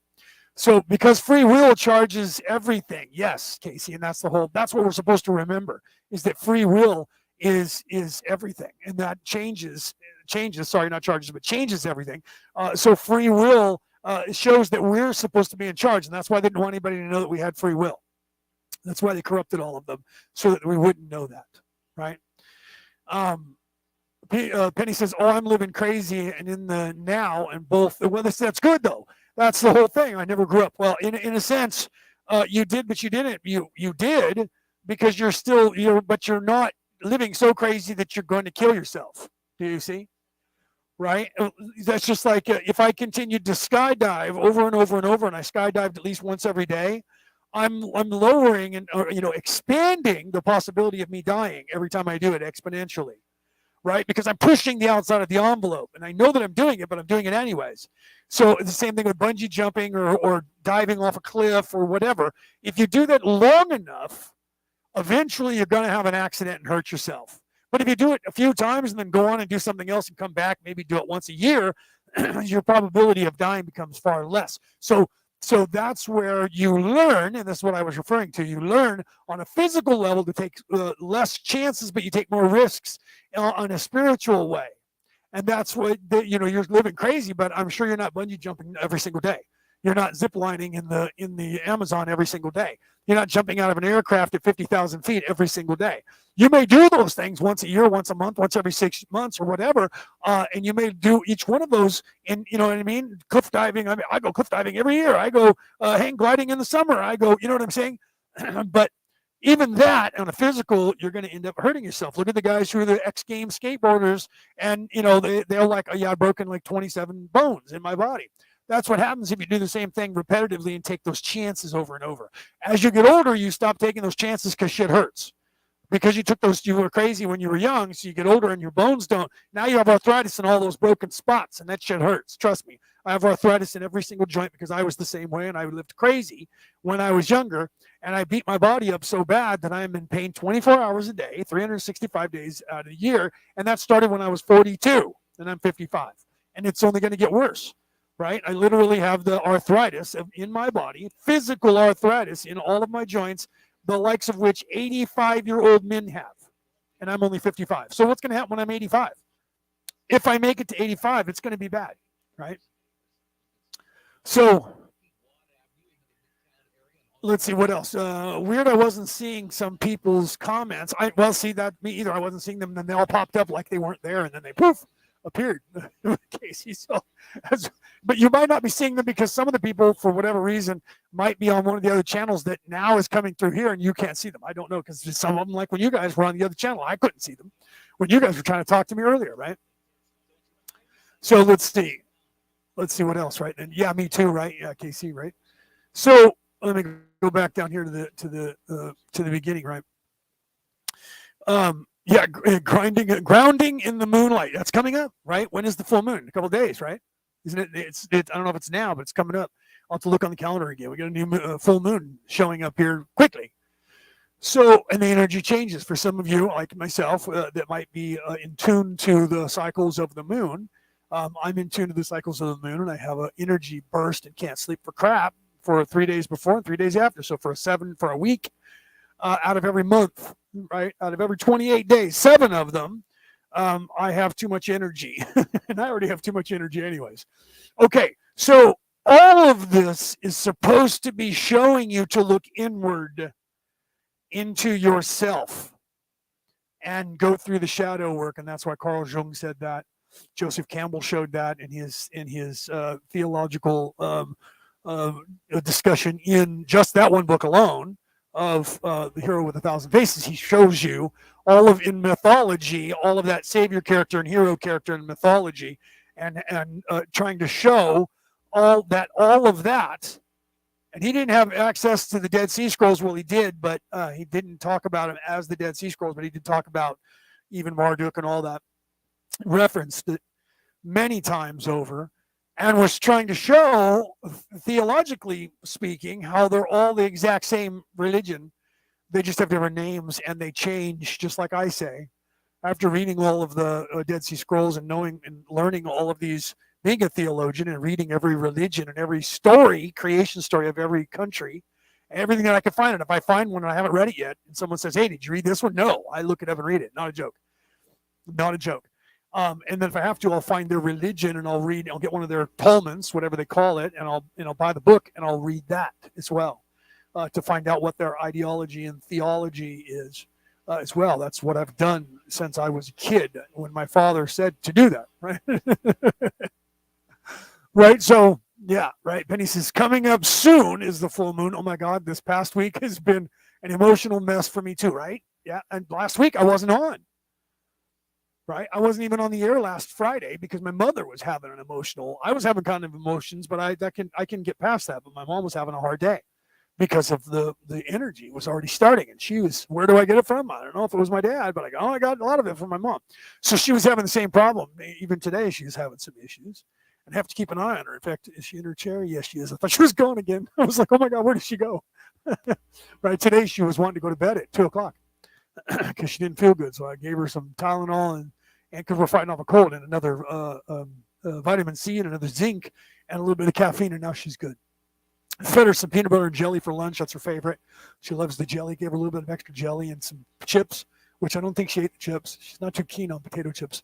But bam, there she is. Okay, so all of this experiment, all of this that is what we're doing is supposed to be internalized, and the external struggle and battle that is the yin and the yang that we see, that we think is a war between this God of evil and God of good, is not, in fact, because the evil is not a God, but the evil is God. And that's the part that gets everybody confused, because we are, in fact, all a reflection of each other and ourselves. And every part of us that is the darkness is the same as our light.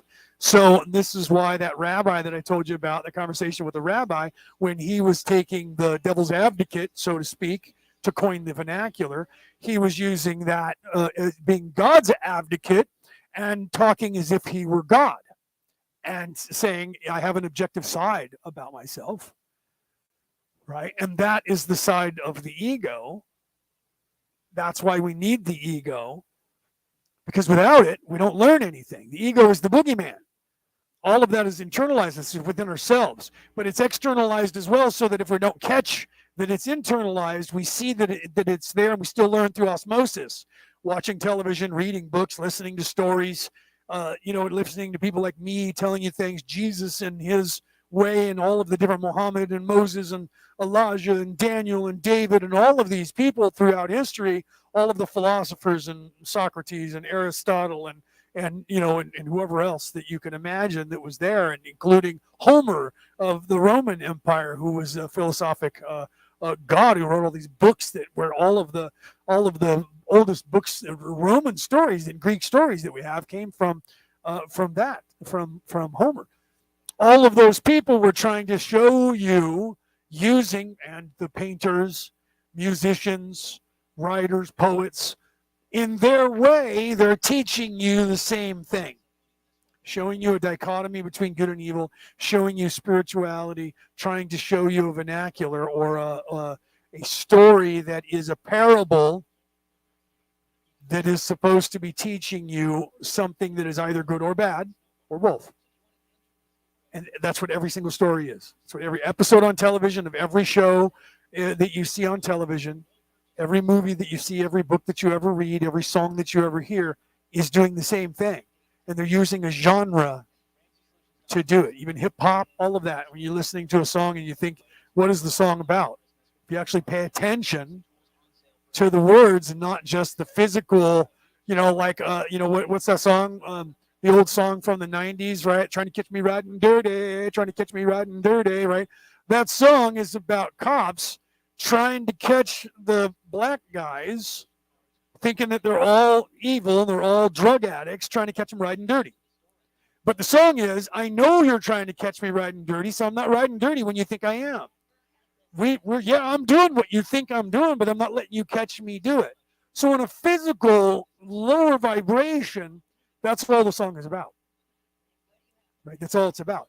But on a higher vibration, for those people who catch it, and if not, you get it through osmosis. That word means that it gets into your brain. It gets into your subconscious, whether you know it or not, because it's there.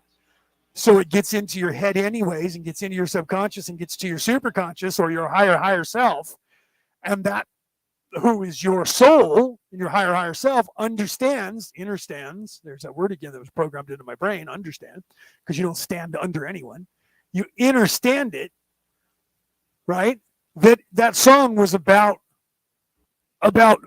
being aware that these cops are dirty and they're trying to bust you for being dirty. Do you see? And if you're aware of it, you're making decisions in your life and changing your life and not getting caught doing those things because it became apparent to you that these cops were trying to catch you. And you're now waving your finger at them or thumbing the nose at the cops going, nanny, nanny, nanny, nanny, nanny, noo. I know that you're trying to catch me doing something illegal. So I'm not going to do those things illegal in public and get caught. That person is already spiritually growing out of being a mindless thug. And that's what that song is about. So on a higher level, the song is about growing up, becoming into your own and gaining a knowledge and understanding of what's happening around you that other people don't see. And he's trying to show people through his music that that's a possibility of what's happening to you. Some of these cops are just out to get you. Not all of them. But he did it in a way that if you're just in that mindset, you're going to go, that's right, man. The cops are trying to get us, man. It's still getting into your head and saying, don't be stupid and don't get caught doing something because they're looking for you. So even if it's just on a low level of a monkey or a lizard brain, I use those not saying that people of color are monkeys. I'm not prejudiced. I'm saying that as a simple mind. Or a lizard brain, if your vibration is low and it doesn't matter your color. That's my point. If your vibration is low and you are, in fact, like a drug addict or a drug doer or a drug dealer or whatever, then you're driving around with this shit in your car because you're trying to sell shit to other people. So you get caught. And that's what the people who get caught and they're busted with all this stuff. If you listen to the song and you're paying attention, he's saying, don't do that shit. Don't get caught. They're looking for you. So on the lowest vibration in 3D, that's where the message is still the same. And then on a higher vibration, if you realize it, you don't need him to tell you that. You go, yeah, man, he's so right. They're so looking for us. Because those cops that are doing that are also in their lizard brain. They're monkeys or lizards, however you want to put the simple mind. And they're doing that as well, do you see?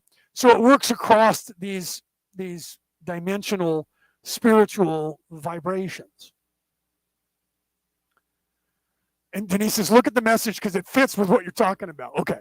So hold on. I'm gonna let Ra talk again. I'm gonna look at Denise's message and read that, and then and hello, by the way.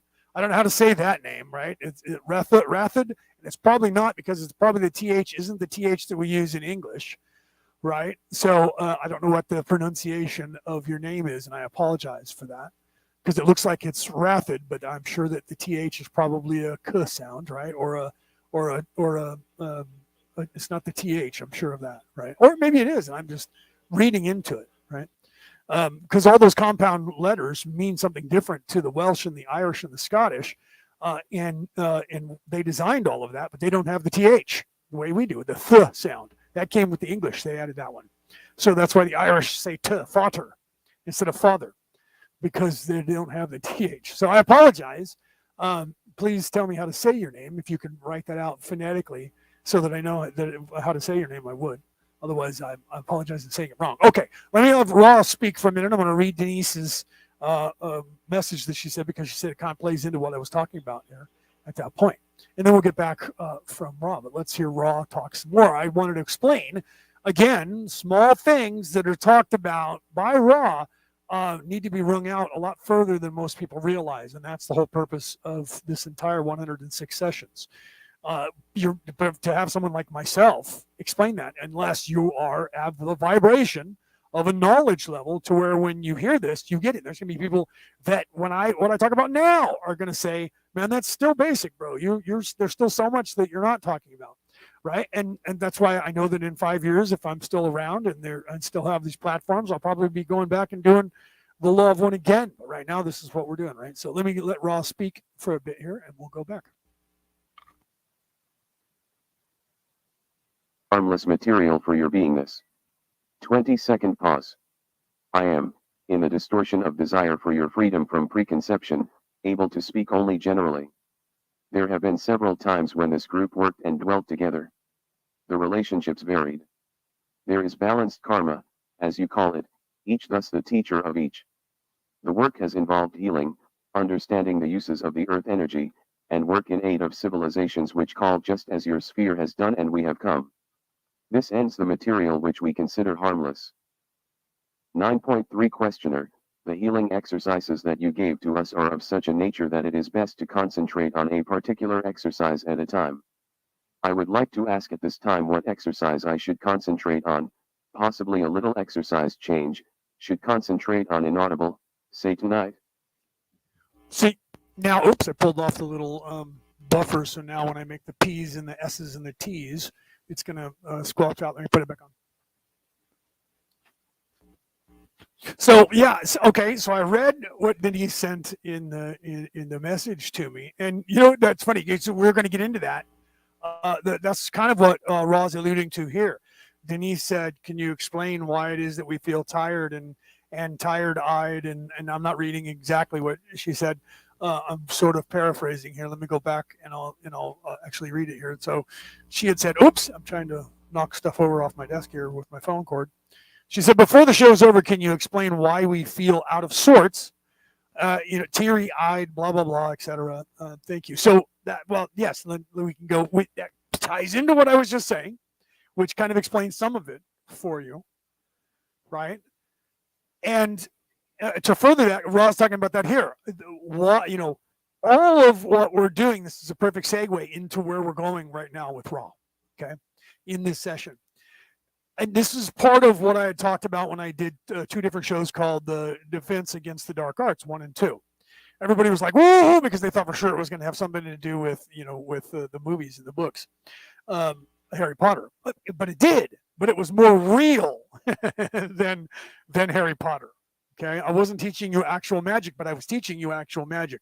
But I wasn't teaching you the Hollywood magic with the bells and whistles and the Expelliarmus and the words that in fact are real, not those words that they use for the show, but some of them are, and they can be used because it's all intention, right? So everything that we do costs energy, and what we don't realize what's going on, Denise, to get into that why, it takes a toll on us. And whether you know it or not, you become under attack by nefarious forces all the time. This goes into energy vampires. And I've been teaching energy vampires since I was 21 and I'm 55. And back then, when I would say it to people, even that were open minded, they'd look at me all weird and say, "Is that a thing?" And I'm like, "Yes, yes, it is." Okay. The whole ideology of vampires in the movie sucking your blood to get your life force energy out of your blood was, in fact, some people even say that thousands of years ago, people would do that. People now still drink blood because they think you're going to get something out of it. But it's not just that you don't just get energy from the blood. And they say, a lot of the vampires just evolved into being able to just suck your energy without having to bite you. And so that to a very high degree, that's true. Okay. But anyone can do it. Anyone and everyone have the ability to do that and suck other person's energies. But to do it is nefarious. Okay. So and see, here's Peter jumped right on that, right? Why we feel out of sorts within the full moon up to 4 cycles for the past 20 years, especially, right? Because that's the cycles that we'll get into that in a minute, Peter, right? The cycles of awakening, the ones that don't get any sleep because you are awakened to the universe within the full moon cycle. So that's part of it. Peter's absolutely right there. Love you, Peter. He's absolutely, in a nutshell, right. Okay. But beyond that, just the full moon cycle. Beyond that, being under attack by nefariousness, because you have to remember that the full moon is equal opportunity. They give energy. Everything feeds energy to both sides always. That's because the universe doesn't pick a side of good and evil. So the new moon and the full moon are the yin and the yang. But evil doesn't get more energy from the new moon than the full moon, but they can expend different amount of energy, just like that's why the Druids and the Wiccans will cast spells during the full moon and the new moon. New moon meaning beginning, full moon meaning full circle, right? And then there's the waning, so you have the waxing and the waning. Both use that same vernacular when it comes to the moon cycles, right? But in the darkness, at the darkest time when there's not as much energy for the light, that is when the darkness rules and reigns and has more energy. So they are the darkness, and then the light is the light. So that fits to the yin and the yang. But there's still a little bit in both. One is the beginning of the cycle, one is the ending of the cycle. Through death is rebirth, through birth is death. So both equally get the energy from the full moon and the new moon. Okay? And it's just a matter of how they choose to use it. Most people choose to use the full moon energy as a positive thing because there's more of it for if you're in service to others. Whereas if you're in service to self, the new moon, or the lack of the moon, that's away from the light, is more energy for your darkness and the dark things that you do. That's why it's darkest just before the dawn. So when you are spiritually above the lizard brain, and the higher you go above that as your wisdom and spirituality moves you and you start to ascend, which is what all of this is about, that the law of one talks about, the raw material talks about, is you become your light in the lightness becomes brighter, and darkness sees your light over other lights, and that's who they target. Okay, so not just during the full moon you're tired because the more energy is working through you, and if you're not aware of it, you're not cleansing yourself and replenishing your personal energy itself and aura. But you're also becoming more under attack at that time because your light is brighter than most people around you all the time. And then during the times of the cycle where there's a lot of light and when there's darkness, your light is still brighter than everyone else's. So you become a target, and then they attack your energy, and you don't know it, but your higher self does. Your higher self knows, and you're definitely your higher self, the one that's anchored in the 6th and the 8th. They know more, and their energy gets expended because they're defending you. And this is the time when the veil is thinner, just like this time that just happened because of the All Hallows Eve, right? And the Day of the Dead, the 31st of October, Samhain, Halloween, and then the Day of the Dead, or All Saints Day, which is November 1st, in 2 different religions, right? those days that the veil is thinner. So the last month, especially the last couple of weeks, especially this last week, this one, the veil was the thinnest all the way up to that time. Okay. And because of that, of those of you who are more brighter in energy, you're going to be more expending more energy. And if you're waning into a full moon, into a full moon, you're going to then have more energy and more light, which means you're going to be under more attack from darkness. And as the veil is thinner and thinner and thinner, and this time of the year is when the veil is the thinnest of all, even if it's a full moon or a new moon. It doesn't matter what moon cycle, what lunar cycle comes to October 31st. However, there is more energy in the darkness for dark and more energy in the light for light. So if it's a full moon on Halloween, on Samhain, there's going to be more light energy than there is darkness, obviously, because there's more light reflecting off of the sun. Okay? And so this time, this month, like many of you were talking about in the crowd, is going to be far more tiring. I've been worn out, still am. And then the full moon's coming. Right? So we were waxing from the new moon right as the thinnest point of the year for the veil between life and death occurred. So has this last 30 days been crazy for you? I hope it has, because if it hasn't, then you don't know what's going on. So if it's been affecting you in any way and you're tired and worn out right now and not getting enough sleep, it's going to get worse if you're run by the moon and that energy, because we're going into a full moon in less than a week. So for me, it went straight from Halloween straight into going into the full moon. So that's why, and then that happens in cycles, and then you personally have your own algorithm that comes into play. Okay? Have you noticed that there's times in your life when everything seems to be going perfectly well, and there's other times when not a goddamn thing goes right, and you think you're Murphy, your last name's Murphy? Those of you who are European or American, you know what Murphy's Law is, right? Everything that can go wrong will go wrong. I used to laugh and joke and say, fuck Murphy, I did. Murphy's Law, he's got nothing on me. Murphy says whatever can go wrong will go wrong, and the O'Neill's Law is everything fucking goes wrong, right? So if you just assume that's the vernacular that my father taught me, one of the sayings that my father taught me, which is a U.S. military saying, Army, as a matter of fact, hope for the best, but prepare for the worst. If you're prepared for the worst and that doesn't happen, everything is a bonus and it's all a plus. So if you hope for the best and you want the best outcome, but you're prepared for the absolute worst case scenario, and then when the worst case scenario comes, it's not going to be that bad because you're ready for it. That's the whole purpose of that thought process. Okay. But it's right. It's a good thought process to have if you always think to yourself, but not be paranoid to believe it's going to happen, right? Because then you can, by proxy, make it happen, right? That's why mindset and is so important. And that's why doing the shadow work is so important, because if you don't, and you don't gain control over your ego, then your entire process is askew and you don't know it. Therefore, you can be in your own head too much and make things happen when you don't intend them to happen, because your intention is actuated by your ego, not by your conscience.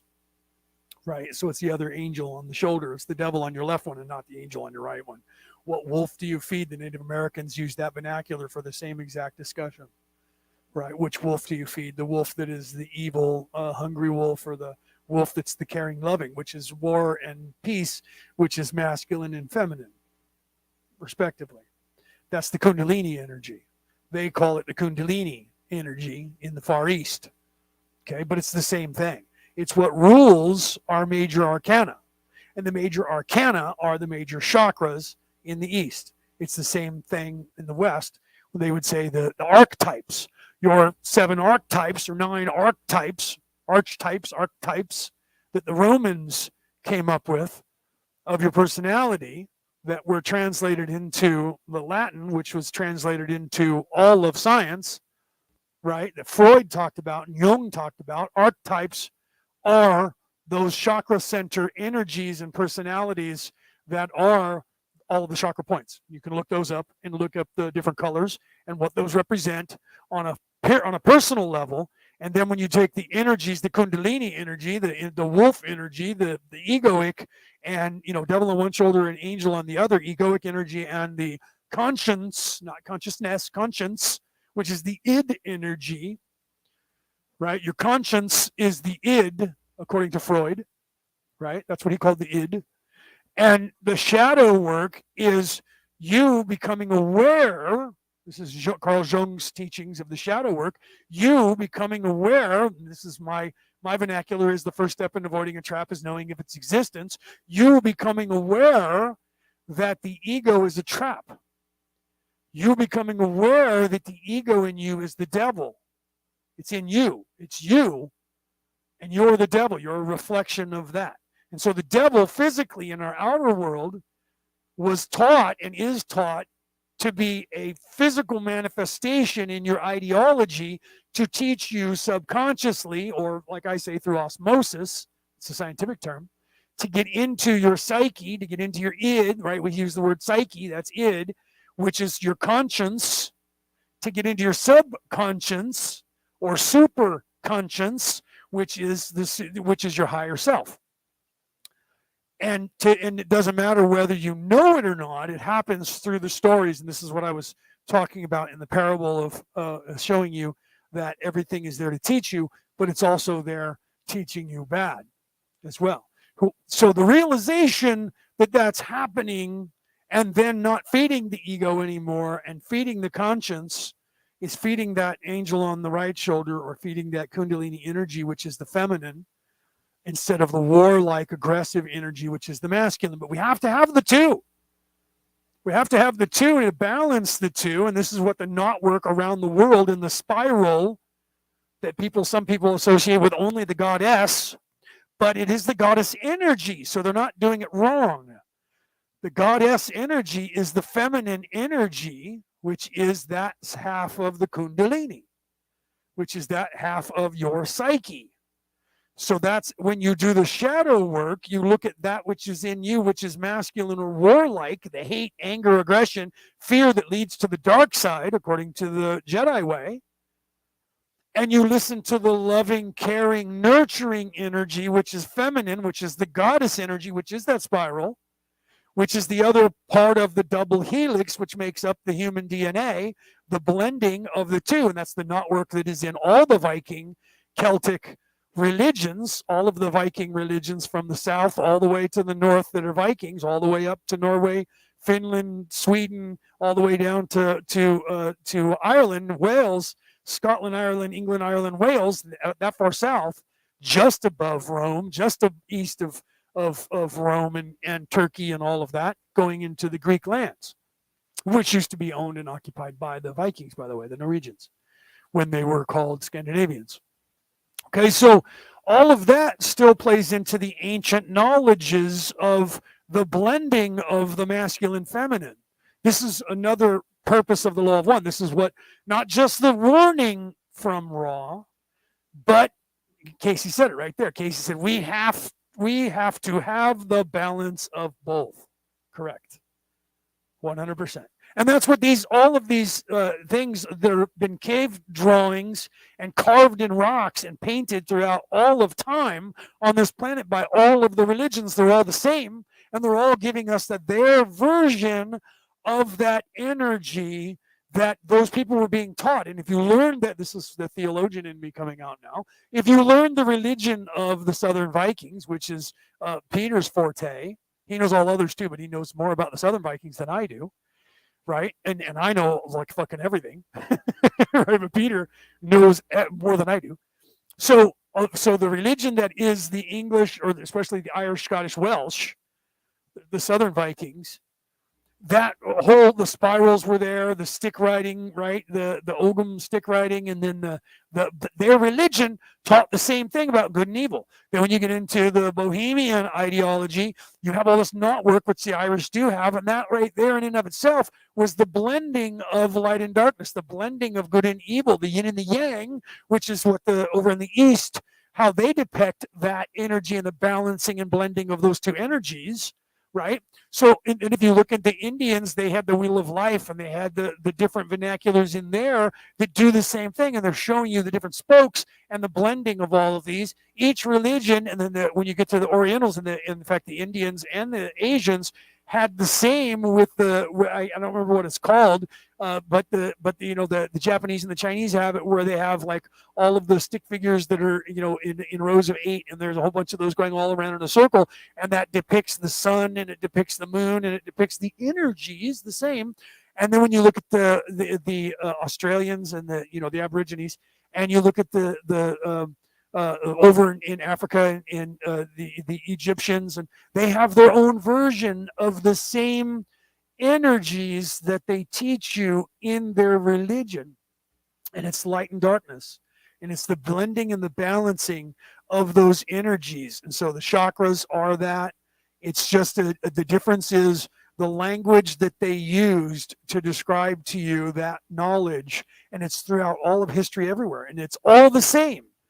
Most people don't realize that until they start. If you're a theologian, you start doing comparative religion. That's what theology is, right? Is learning not just one religion, or not just reading about all these different religions, but then the realization, again, right?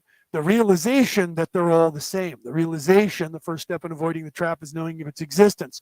That the ego is a manifestation and a representation of, and another way of personalizing, internalizing that energy. And all these other religions are telling you the same thing. All these other spiritual ways and practices are telling you the same thing.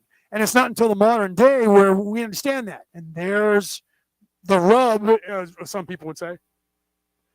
That's the understanding as the human race of all of these scrolls, when they said, write this down, when the God said, write this down. Now eat that. No. And it will taste like wormwood to you, but it'll taste like poison, but it will not kill you, but it will sour your palate and your stomach.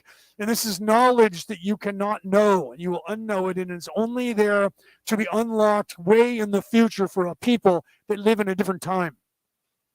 And that was when the world becomes small enough for us to be theologians and to do comparative religious and spiritual work, and then correlate that, and all of a sudden realize that it's all been the same thing. And that's the first step of avoiding the trap, is knowing of its existence. And the key, which when Jesus said, the way to heaven is through me, he was the key, not himself, but his knowledge and his way of life and what he was teaching was the key to the door to unlock the doors in your mind. That's why the crazy 60s rock group called themselves the Doors. But they used psychedelics to unlock those doors, and people are doing it now without drugs. Okay? Because we are in the time of understanding, or inner standing. We should change that word and work really hard to change that word. We are of the time of inner standing, not understanding. Understanding is a warlike word that says you're subservient to, that you are a servant of a master. That was the energy prior to. That was Baktun 12 energy. And Baktun 13 energy is the Age of Aquarius energy in another religious ideology, but it's still the same energy. And that's the energy that is the masculine energy is waning, and the feminine energy is becoming prominent. And that's when the balance happens of the two. When everyone does the shadow work, gains control of that which is keeping them in the masculine warlike lizard brain, becomes educated and learns knowledge and opens up and unlocks the knowledge by eating the fruit in the garden out of the tree. Understand, I love that she's putting it on there, right? Casey's putting it on there because you get it, right? And you're getting my parables, right? Casey's like, oh my God, you're repeating yourself now in many different ways. I'm doing that on purpose, Casey. So please bear with me. Don't be angry. She's like, oh my God, I understand. I get it. She said it 3 or 4 different times in different ways too, which is hilarious that you did that. Because she's trying to say, I actually, Leo, I get what you're saying. The reason I'm doing that is there's 7 different ways that people learn. So I'm literally have given you 7 different ways of learning that which, Casey, you got after I said the first one, the first way. However, but I have to do that, right? Oh, I was talking to Penny. Well, it was perfect timing that you said it the way you did, because it was after I had repeated myself 7 times. Which is, if you listen to the Sermon on the Mount from Jesus, and everybody thinks he's telling all these different stories, he's telling 7 different stories. He's not. He's telling one. He's telling one. He just told it 7 different ways. I just did the same thing to all of you, so I apologize if some of you got it the first time and then went, oh my God, he's repeating himself over and over and over. You're okay. You're doing really well. If you understood, there we go again. If you understood what I said more than one way of saying it, I love you to death, but please don't be angry with me. Realize that I'm doing that because there's different people from different vibrations that listen and watch this show, and some of them learn. Everyone learns. I took management classes, went to a management college, a school, to become a manager in retail, and they teach you that there are 7 different ways that human beings learn. And if you can't be there to physically help those who have a physical manifestation for learning, and you can't be there for people who want to read, that's why I show this to you and I play it to where you can hear it and you can also read along with it. Because some people learn by reading, some people learn by hearing, and some people learn by hearing and reading. That's why I do it that way, and I don't just read it to you. There's a purpose for me doing that. Not only I already talk enough as it is, and I don't need to be talking through the damn reading it to you as well, right? I mean, that would be annoying to hear me constantly. I'm already talking too much as it is. But I'm trying to translate this. That's why I'm doing it. If this were just me trying to do the law of one and literally you could just read the book and get the same thing, and then me reading it to you, that would kind of be pointless. I mean, it would get, like, some people would get it, right? But most people wouldn't get the whole purpose of what's actually being said behind, in and of behind the scenes or in between the lines here, right? Penny learns by hearing, right? And she knows that. That's a good thing that you know that. If you to know, that's just like the love language, right? There's a whole book on that I've read and passed it on. I got it from my ex-wife, and I gave it to my other ex-wife, right? I got it from the wife that I was divorcing, and that wasn't our problem, right? That wasn't our problem. Our problem was that we were both stagnant spiritually and not moving forward together. We were toxic that way, but we also didn't know that, right? So we did learn from that, but we didn't learn from that because we were trying to get back together. Right, but it's just like a love language. All of us have a certain type of way that we think other people should show us love and that we should show people love. And a lot of it has to do with environmental things, what you're taught as a child, what you see in your household, your grandparents, your cousins. If there's a way that all of them, that's like, old school way in the 40s, it was that the woman stayed at home and did all the cooking and the man went and did all the working, and he would come home and she would basically be a servant. And that was the dynamic that worked back then, but women were not happy with that, but they unfortunately were stuck, right? And then now that just doesn't work out. But some people come from that ideology because that's what they saw with their parents and their grandparents, and they think that that's the way it still should be, and it takes them a while to change their ways to learn that was wrong. But first they have to wake up enough to learn that. That's my point. So it's the same thing with learning. If you don't understand how you learn, right? I learn from either. I can either read or I can hear or I can read and hear. That's the truth. I'm one of the lucky people, right? But I was born under that on purpose. That's why my life number is what is it? It's 33. It's the ascended. It's either 22 or 33. It's one of the two. It's the rarest of all the ascended numbers, right? You could do the math, right? My birthday is September 10th, 9/10/67. And if you add all that up and figure that all up, break it all down, I think it's 33. Whichever one is the most rare ascended master number is the one that I am. So my learning is anyway. You learn by hearing and doing. See, so if we were physically in the same building together, and I was the manager or the district manager, and I would learn that really quickly about you because I would watch you and I would see that that's what you do. Then what I would do is I would hand you a schematic. If we were going to be doing a schematic, I would hand you a copy of the schematic, and I would have a copy of the schematic, and then I would take you physically over, and then I would have you read the schematic. I would read it to you, and then I would have you physically pick up stuff and do it because you hear and do. So I would read it to you, but I would give it to you to have the visual as well. And then I would have, because you are a doer, so you need the visual as well. But then I would read it to you, knowing that you do by hearing and doing, and I would tell you what to do, and you could see that what I was telling you, what was on the paper, and then you would do it, and you would learn it faster. And then I would pair you up with somebody who needs to be shown, because you learn by doing, and they would be learned by you, by someone showing, and I would find that person and pair that person with you and have you teach that person. And that's what we do.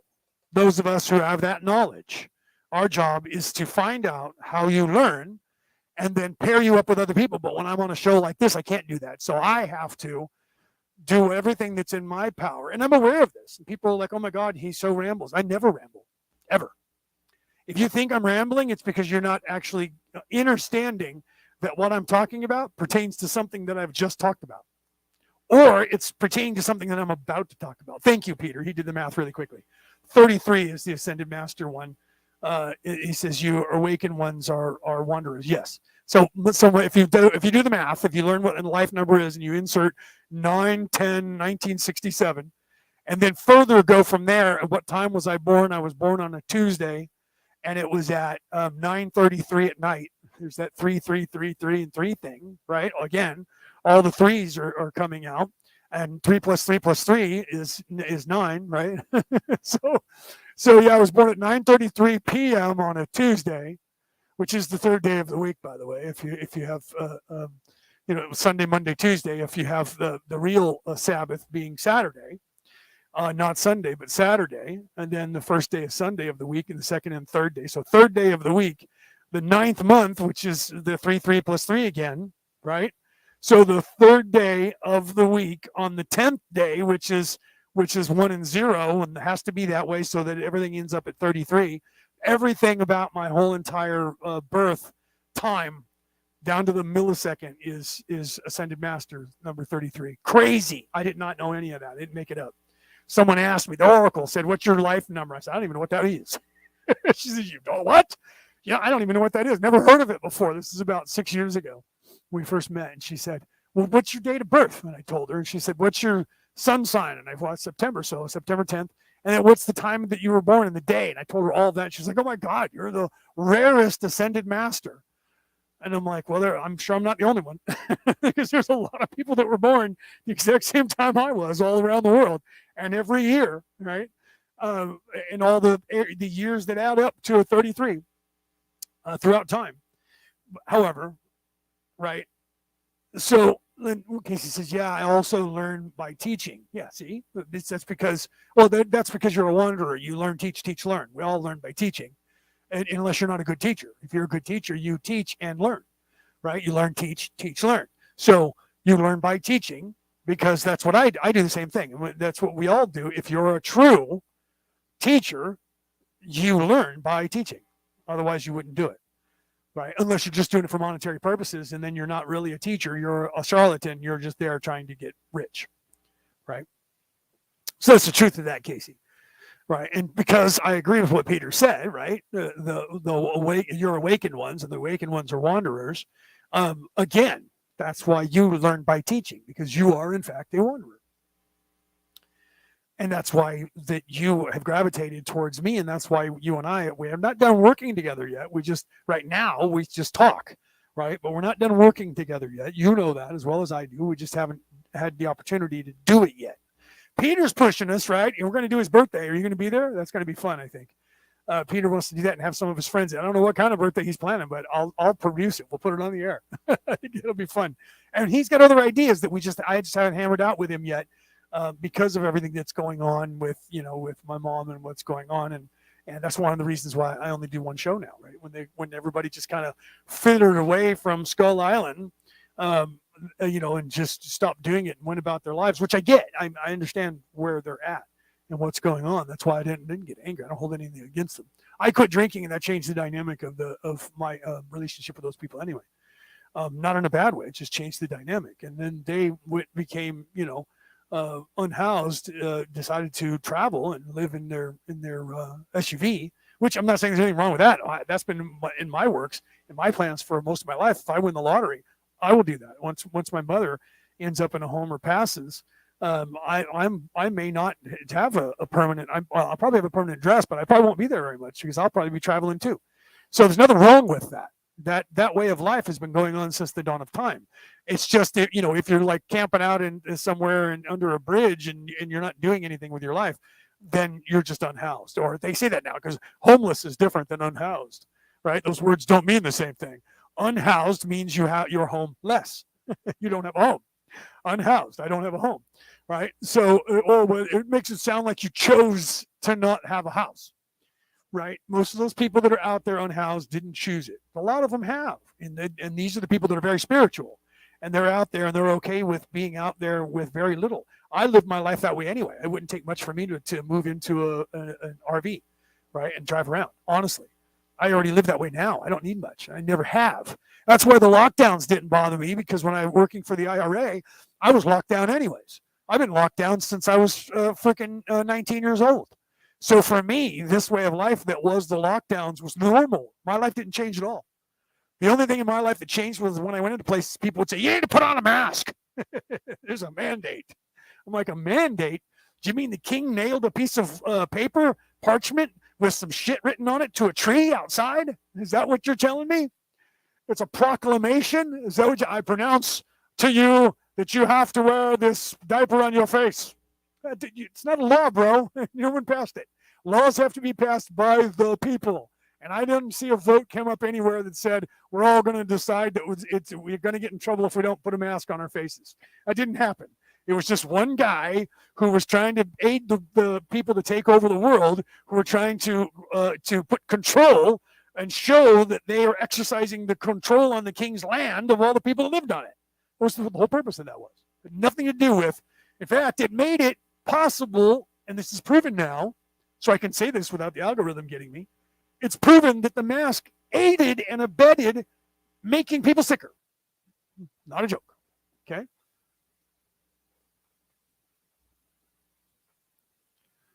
Sorry, I'm reading what Peter's. I'm reading what all you guys are putting down here, right? Eastenders wonder. We seek knowledge within the fourth. On the 11th, the ascended masters were born. The second wave from 1971. And then it says the chosen one. Right. Say I was born in 1967. I was one of the people that before they even had the star children. Right. I was one of the originals that were really awake in this generation.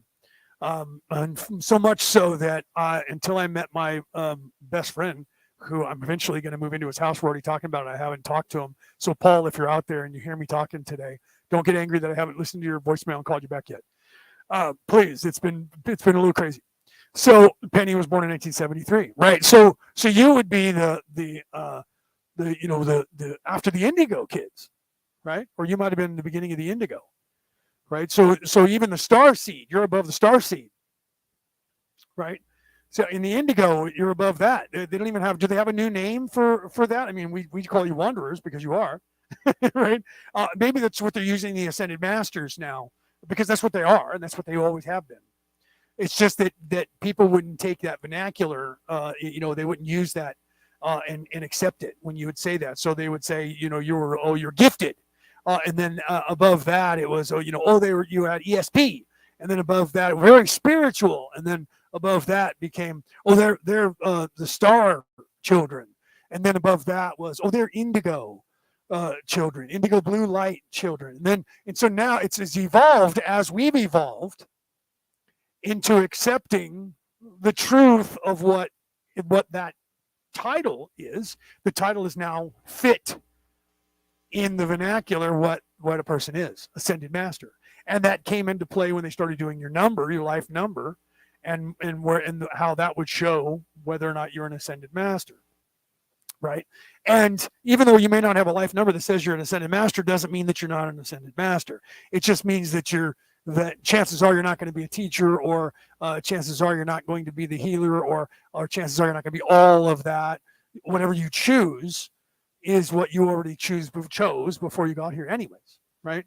But if you're a wanderer, then you've chosen exactly what I've chosen in some form, right?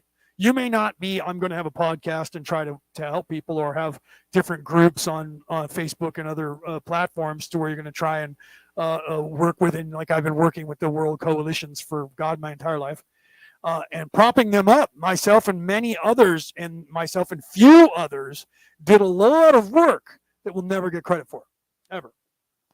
Right? And most of us who were in the know, I was doing this for the Irish government, as well as the world governments. And then that just translated into me just leaving once Ireland became free. I no longer was needed to work there, but I do the same thing. There goes the app. I left it paused too long, and it died on us, right? So that's the alarm system that says start wrapping up, Leo. You already killed the program by leaving it sit paused for too long, and it shuts down. I bet it has a timer, and I just never read that. That it has a timer if you leave it paused for, it's been a half an hour, 45 minutes. Leave it paused for a half an hour and it shuts off. I'll bet that happens. Okay, so those of us who have been doing this, I'll never get credit for it, but I'm not, like I said earlier, I'm not doing this because I want fame and fortune for doing it. Hell, I would have had that many lifetimes ago if that was what I was looking for. I don't need these anymore. I'm not reading off the screen except for your guys' well, maybe I should leave them on and look over them just in case you guys say something in the chat, right? Those of you listening on the MP3 broadcast, the application or the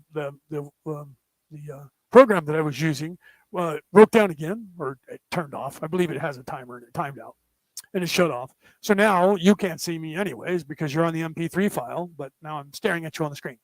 So instead of now looking just at the chat while I'm talking, I'll have to look back at the camera, or I'm going to look stupid looking not at you guys. So, right, Denise says, I feel so old compared to you guys, right? Well, you're not that old. You're only like, what, 10 years older than me, if that? You're not that old, right? But being old is a state of mind. You have to realize that, too. There are people that are in their 20s who are just really old, right? Just a matter of your soul and how you see yourself there, right? I mean, I've been on this planet for 150,000 years, close to it, okay? So some of you have been here that long and longer. I know that. I don't think I'm one of the oldest, or I am the oldest at all, but I'm by far not the youngest either, right? So that's a state of mind, right? Your body ages because it's its job. The pain body is designed to go through changes. Those changes are to physically manifest the changes that you make in yourself, right? Yeah, Casey said exactly. Denny said exactly too. Age is a state of mind. Yeah, exactly. It is, right? So, like one of my sisters, the youngest one, my sisters, she's older than I am. I'm 55. She's 57. Going to be 58 in January. She some days goes, "Oh my God, we're getting old," right? And I'm like, "Well, no, my body is aging because I believe that's what it's supposed to do, but I've also bought into that reality." Right? People used to not worry about that, and their bodies lived for 1,000 years. So they didn't die as often and have to change bodies. But we've bought into the concept, in the conceptual reality, that your body is only supposed to live what your life expectancy is. So if you have a life expectancy of 95 years, if you make it to 95, you are already going, oh my God, I'm supposed to die now. If you believe that enough, you're going to die. If you go, I'm not dying at 95, and I'm going to prove it. I'm going to be around well into my hundreds. Those are the people that live into their hundreds. People who don't even question that or think about it or set a date for themselves are the ones that live to be very old. Unless their life, something happens to them in their life. Right?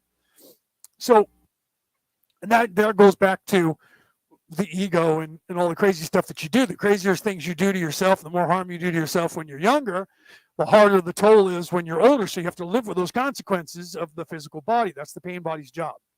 Okay? That's what the pain body is there to do, is to remind you that you're in a 3D reality. It's actually part of the trap. It's part of the egoic trap. The pain body is a reconstitution of the ego's trap to manifest you in this 3D reality, right? And so all the physical changes that you go through in your life are supposed to also mirror what you go through spiritually. So if you don't become wiser and spiritually wiser, you stay a child in your brain, even though your body gets older and older. And that's what the people have tried to do and have succeeded to do that caught and made this planet stuck. It's the whole purpose of Ra coming here to try and help us get undone from that. Well, they got us even more stuck than we were, and then realized that they screwed up and got us more stuck than we were, and then they're staying. They tell you that at the very beginning, and they're staying and not ascending themselves until we ascend. And wanderers heard the call and returned back here to do the same. Okay. And that means that we're not going anywhere either. We're not ascending anywhere. That's why when we tell people that we're genetic royalty, not only are genetic royalty, because we are, but we're also spiritual royalty. Most of the people on this planet are, in fact, wanderers at this point. At this point, there's more people on this planet that are not from here indigenously than there are that are from here indigenously. Truth. Truth, whether you want to believe it or not. Right? And it's your choice. You don't have to. That doesn't matter.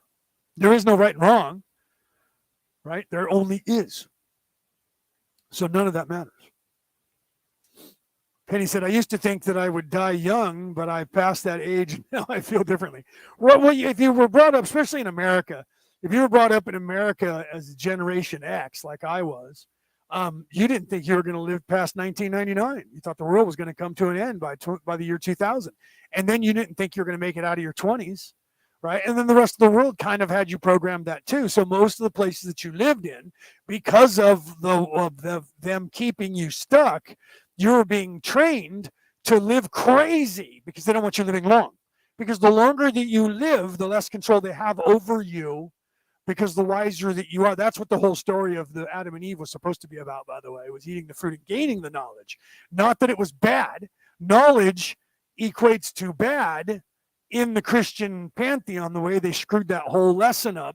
And they try to tell you that learning knowledge is evil, that it needs to be out of your mind and you should only learn what the church teaches you. That's what that is about. That's about keeping you trapped. That was the corruption of that story, to corrupt the churches, to corrupt your mind, to keep you in a lizard brain. So all of everything in society is designed for you not to really live into your 30s or 40s, especially not in your 50s and 60s and 70s. That's why the life was so shitty in America that originally that was 58 or 55 for Social Security. Then they had to raise it to 58. Then they raised it to 60. Then they raised it to 63. And I don't know what it is now, but they keep raising it because you're not expected to live that long. They don't want you collecting it. It was a money-making scheme from the beginning. It was never intended for the society to survive and keep the money. It was intended for them to steal. And the more people that lived longer, the less money they had. And now they're scandalously running around trying to figure out how to keep the money in there for people because there's too many people on it. They're trying to get you to die. That's another reason for COVID. They wanted to get you to die so that they would stop having to pay you. It's the truth. Look that up. Figure it out.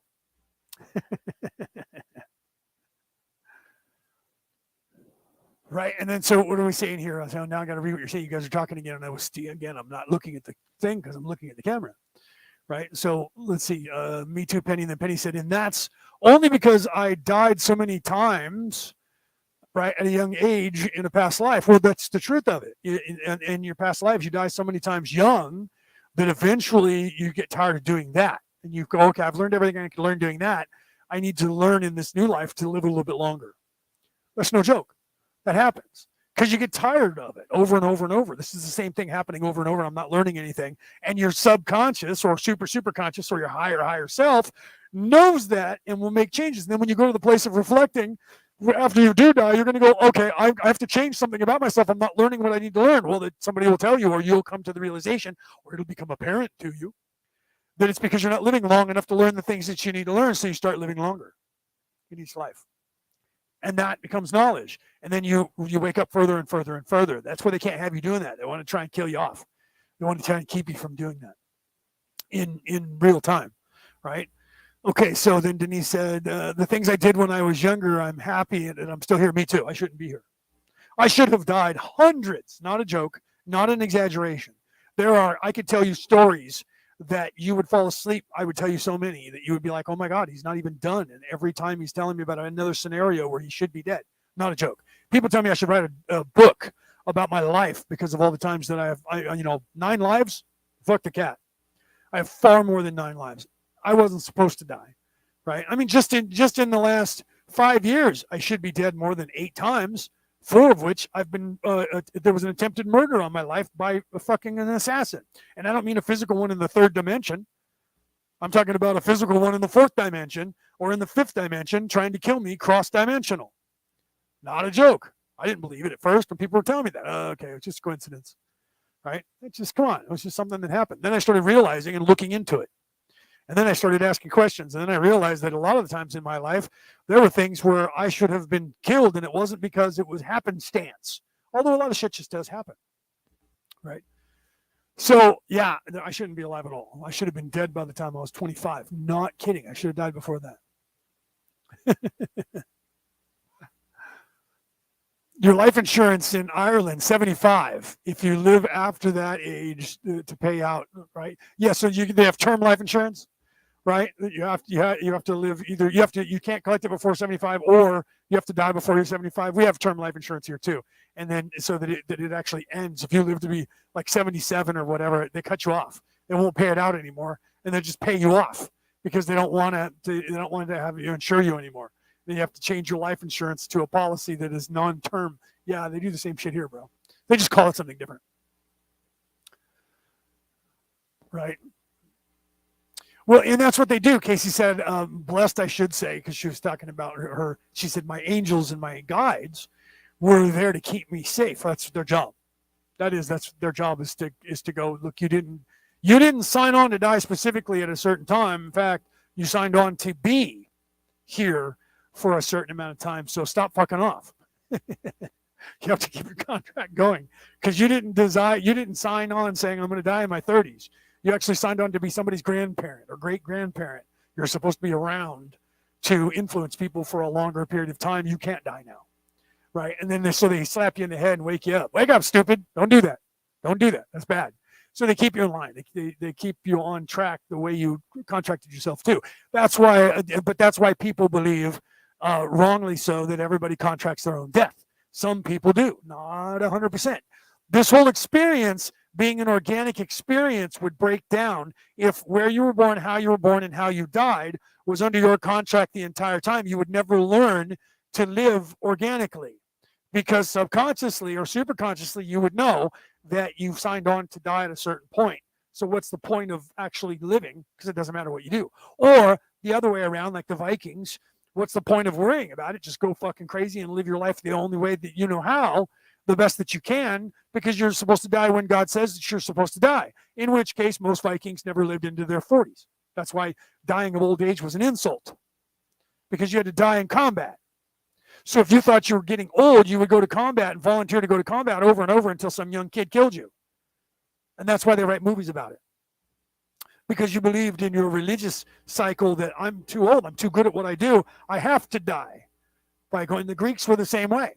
Not that they wanted to die young, but when the whole point of going to combat, they were conditioned because they were told they were the greatest fighting force, and they were in the history of the world, and they were at the time, and even to this day.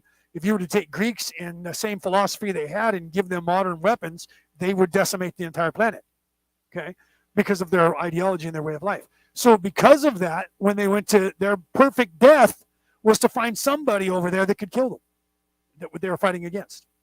Okay, so that again was something that was manifested to keep people from getting old. It's the whole purpose. Population control.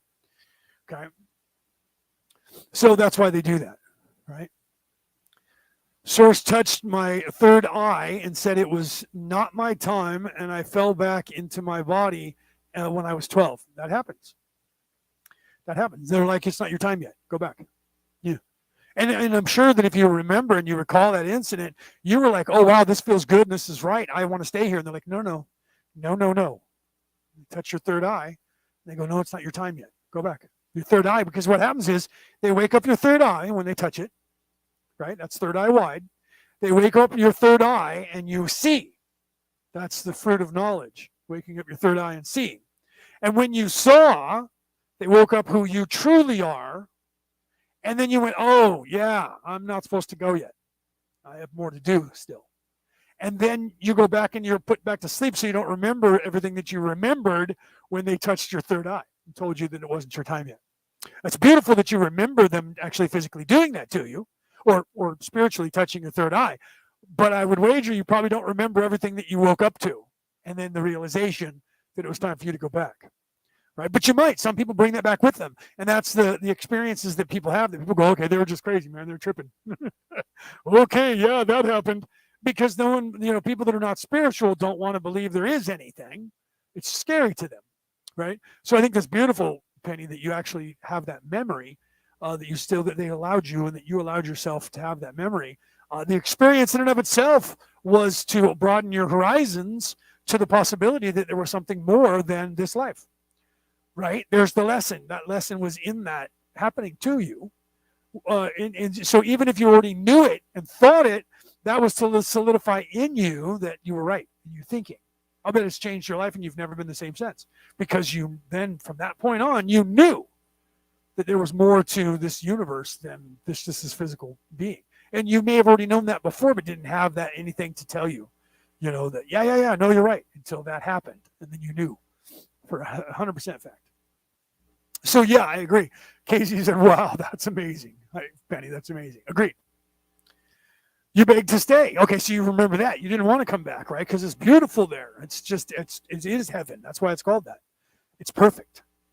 And you feel that infinite energy, infinite love.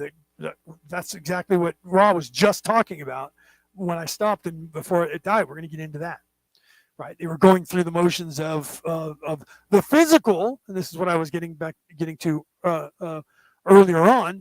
You have to take care of everything, mind, body, everything. You have to take care of your physical body by eating right and exercising, and all of that gets that portion of your archetype tuned up, that portion of your spirituality tuned up. The pain body is there to remind you that you're physical in the physical 3D reality. So you have to tune that up as well, so that it will accept the spiritual mindset of 4D and 5D reality. So you have to give it the possibility as well. And the only way you can do that is to move up its vibration as well.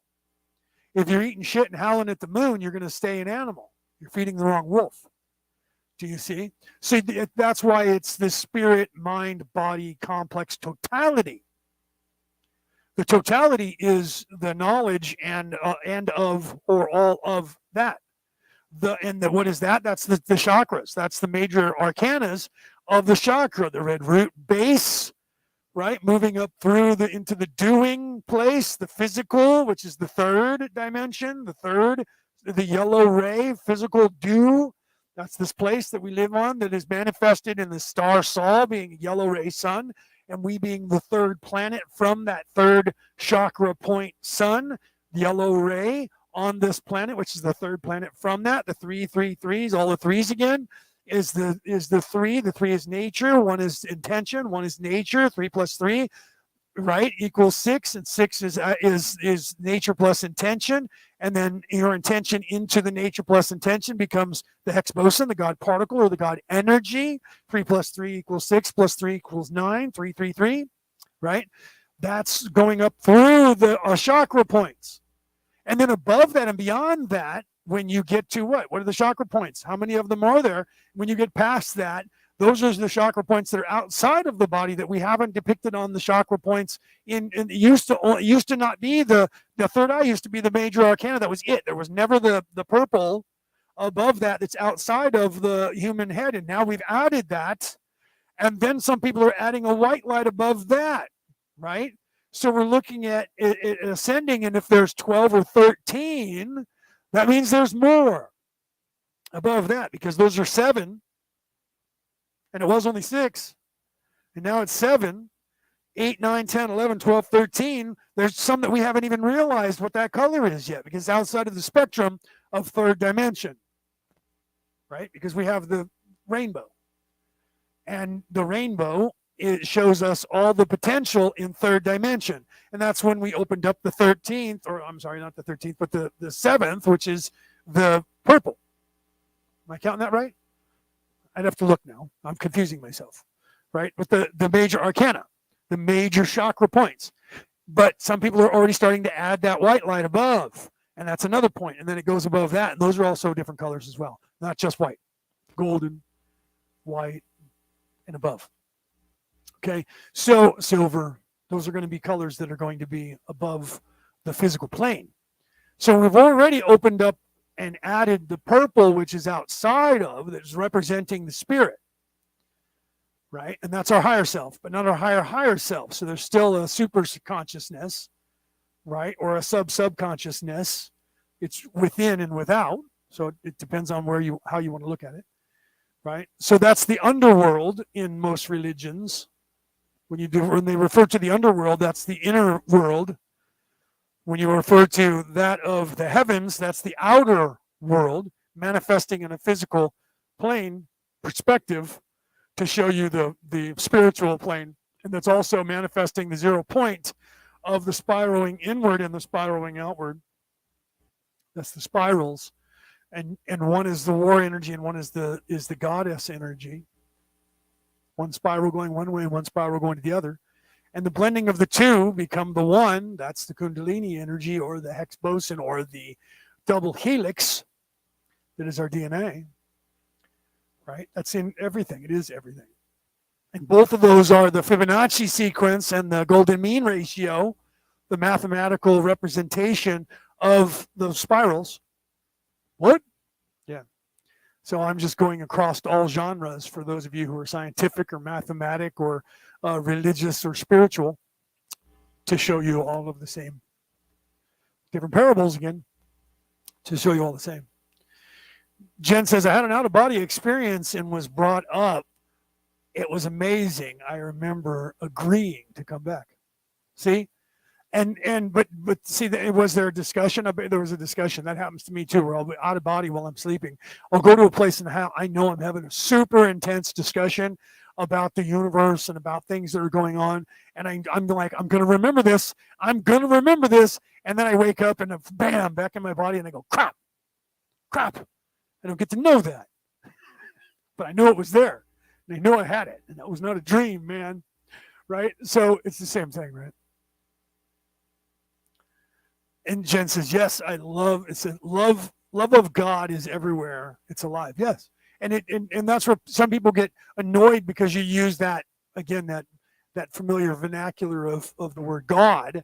They're like, oh, that one must be Christian or Hebrew. Oh, Lord. Right? But it doesn't matter what you call it. It's just a different name for a different religion. Come on, let's be serious. And then people get annoyed because you call the God a different name. Well, it's not the same God. My God's higher than that God. Right? They're all the same. That's the whole purpose. That's a theologian will look at that. And Odin is what the Hebrew God is. Same. Okay? It doesn't matter the name of the God. Doesn't matter what you call the God. Muhammad. There is only one God, right? And so there's only one God, but then what is the name of that God? Well, in your language, it's Muhammad. To the Vikings, it's Odin. To the Hebrews, it's he who has a name without a name, right? To Ra, it's Adonai, which is more of a blessing than it is the name of a deity, right? So even though that people are starting to use that saying that when Ra says, I leave you in the love and the light of the one true creator, Adonai, they think they're saying that that's his name. It's not. It's a blessing. Right? But then again, right, I told you like the whole Anunnaki, originally the translation meant the god Anu came down from heaven. That was the Zechariah Stitchin translation, which was wrong. And then Giorgio Tsoukalos in 2012 changed that from the god Anu came down from heaven to those from the heavens came. And then it got changed from 2012 until now to where the Anunnaki is a race of people. And then it's gotten warped even from that. I watched a video where the guy is now calling that race the Marduk Anunnaki. Marduk is in fact a God figure that was a savior figure that is not the God of all creation. It is the same as the Jesus or the Thor figure who was the hero character. Okay? He had a great-grandmother and great-grandfather who were the sons and daughters of the creator of the universe, and he fought against his great-grandmother who was in fact Tiamat and killed her. after they killed his father, which I can't remember his name. I can't remember his name right now. In that pantheon, which is the Sumerian. So Marduk wasn't a god; he was the son of a god. Okay, so he was the Jesus character, the Savior character in any vernacular, and or in any religious mythos that you want to talk about. If you're a theologian, and then on top of all of that, there is no such, and they've added that now, that the Anunnaki is a race of people that are now on the god list of the Mesopotamians, the Sumerians. And I'm like, wait a minute, the original scroll doesn't have that in there. But when you look up that pantheon, now they've added the Anunnaki. And I'm like, so now the Anunnaki have become the people that lived in the planet X, which were not called the Anunnaki until that became popular. And then it morphed into them being the Anunnaki. That was an entirely different race that lived on the planet that came here. And they weren't even the god Anu, right? And the god Anu, and that word, I've told you guys, you can look this up. The Anunnaki, which everyone says was Anu Na Ki, that's what Stitchin said, was in fact Anu Na, one word, and Ki, second word. You can look that up. Scholars who understand that language will tell you that that's the actual translation. And Anu Na means prince. Okay. Not those from the heavens, not a god, prince. Royalty came to the city. Totally changes that entire ideology. But that's how it got morphed. It got morphed from a wrong translation because the Akkadians had a god called Anu. And so Zechariah Stitchin said, well, they must be talking about the god Anu because they're neighbors. And so they just probably borrowed that god. The Akkadians borrowed the word Anu, which meant royalty, Anu Na, which meant royalty, and rose that up to a deity status. That's what actually happened. That's the actual progression of those two religions, those two spiritual religions. I'm a theologian. I looked that shit up. People get mad at me in the Ancient Aliens world. The same people who used to want me to speak on their shows won't have me on their shows anymore because they believe the Anunnaki are a being, a race of people. And how can that be when the words from their guy who they say translated it means the god Anu came to Earth, not a race of people. The word Anunnaki does not mean a race of people. But you have to realize that that's what happens when you leave people to their own devices and they don't look up things. That's why, another reason why, that they don't want you to learn history. Because if you learn the real history, then you go, well, that doesn't make any sense, does it? Because the real history is different than what I thought it was and what everybody's saying. But if you don't know that and you don't look into it, look at all the troubles that are going on with racism in countries where they tell you there's racism when there's no racism, they don't let you learn the history of your own race and the history of the people that they have you being afraid of. Because if you learned that history, you would see that it's the same. I got a woman one time called me a racist. I didn't even realize that she was actually, in fact, African American. I had no idea. And she was talking to me, but I didn't even really look at her picture as her icon because it was in a tweet or a text. I don't remember what platform I was on. And I was like, wait a minute, you're one of those people who believe in something that's wrong.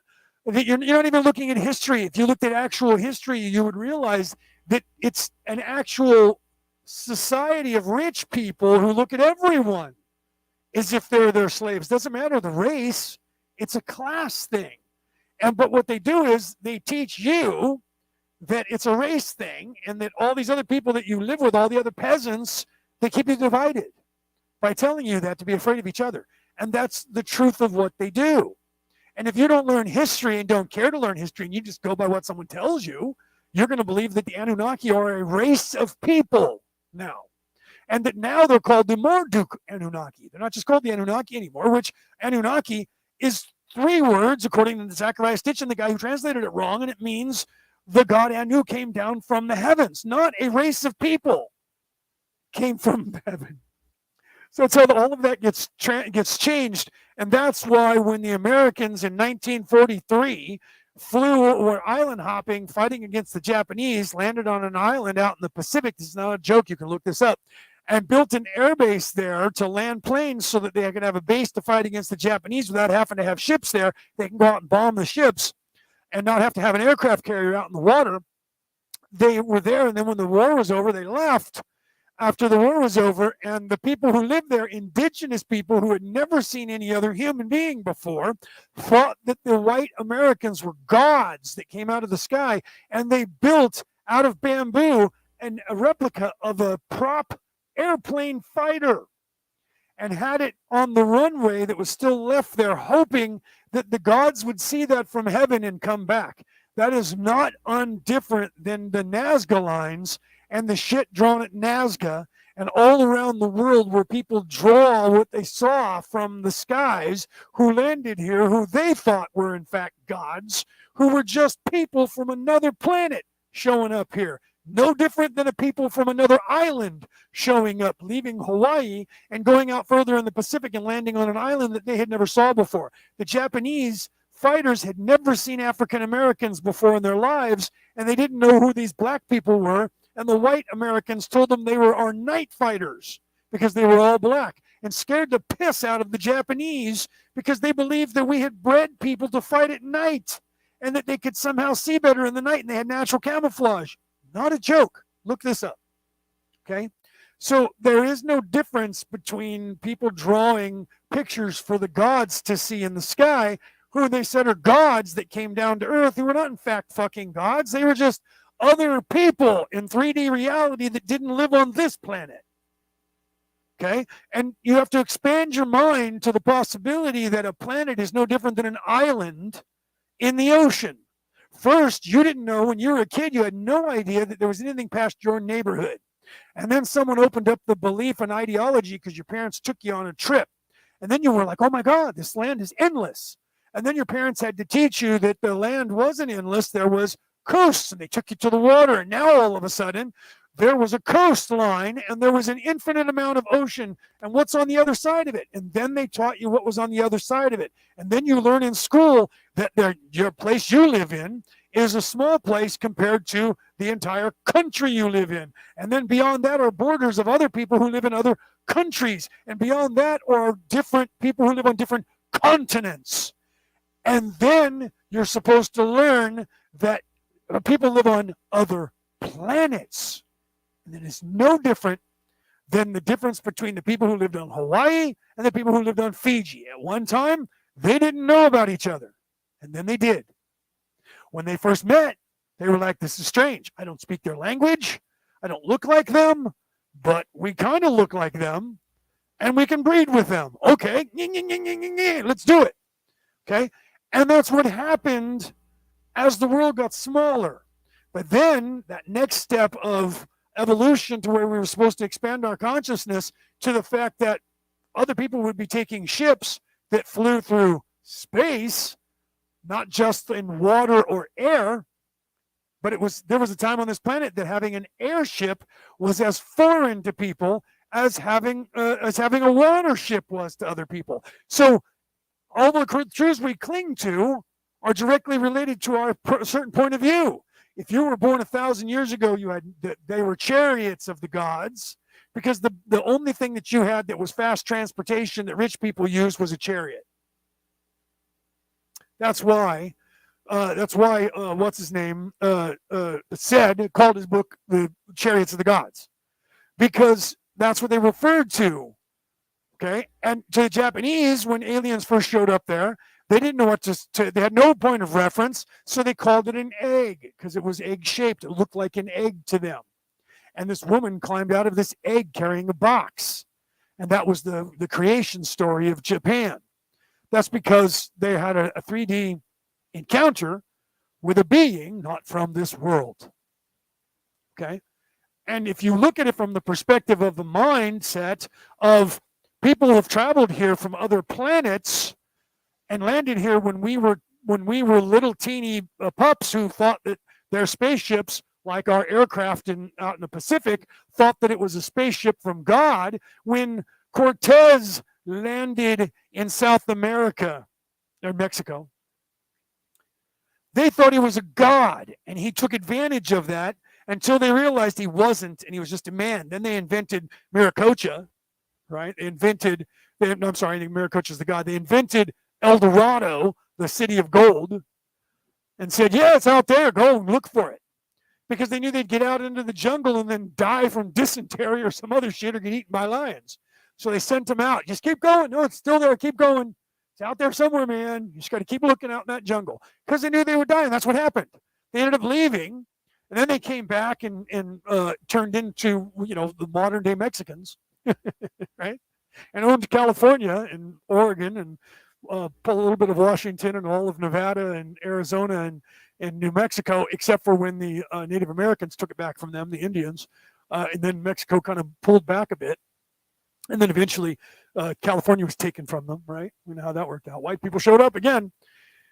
But my point here is that the natural evolution is supposed to be the opening and expanding, the third dimensional exponentiation of your ideology and realization has been dwarfed because we were supposed to, long before this, start imagining the stars and other beings being from there. And that's been kept from us as well to keep us on this planet stuck in this reality. Okay. And that's why people have come through to warn us about, this being a penal colony of some sort. And then that it will forcing people to expand their consciousness. Oh my God, there's these beings, these evil overlords that own this planet. And this is a penal colony and we're stuck here because people are no longer being abducted by UFOs because that's stopped. You heard Raja say that in this last segment that we were talking about. So there has to be another way to expand the human consciousness into space, because a long time ago we were supposed to have come to the realization that the same realization that we went through going island hopping. Do you see? We were supposed to expand to the island hopping of planets, to expand to the island hopping of galaxies, to expand to the island hopping of universes. And I'm not sure what is beyond that, multiverses and above. So there's going to be universes above that. There's going to be something that's going to be above that. It's going to be a culmination of a bunch of universes. Because that's the natural progression of things. I know that. And many other humans do too. We've already started to conceptualize in our 3D mindsets infinite wisdom, infinite reality, infinite love, infinite power, infinite everything, infinite universes. And that's where we're supposed to be going. But they're still trying to keep us here, stuck, by saying there's nothing out there. But now they're admitting that, but they're going, well, it's evil.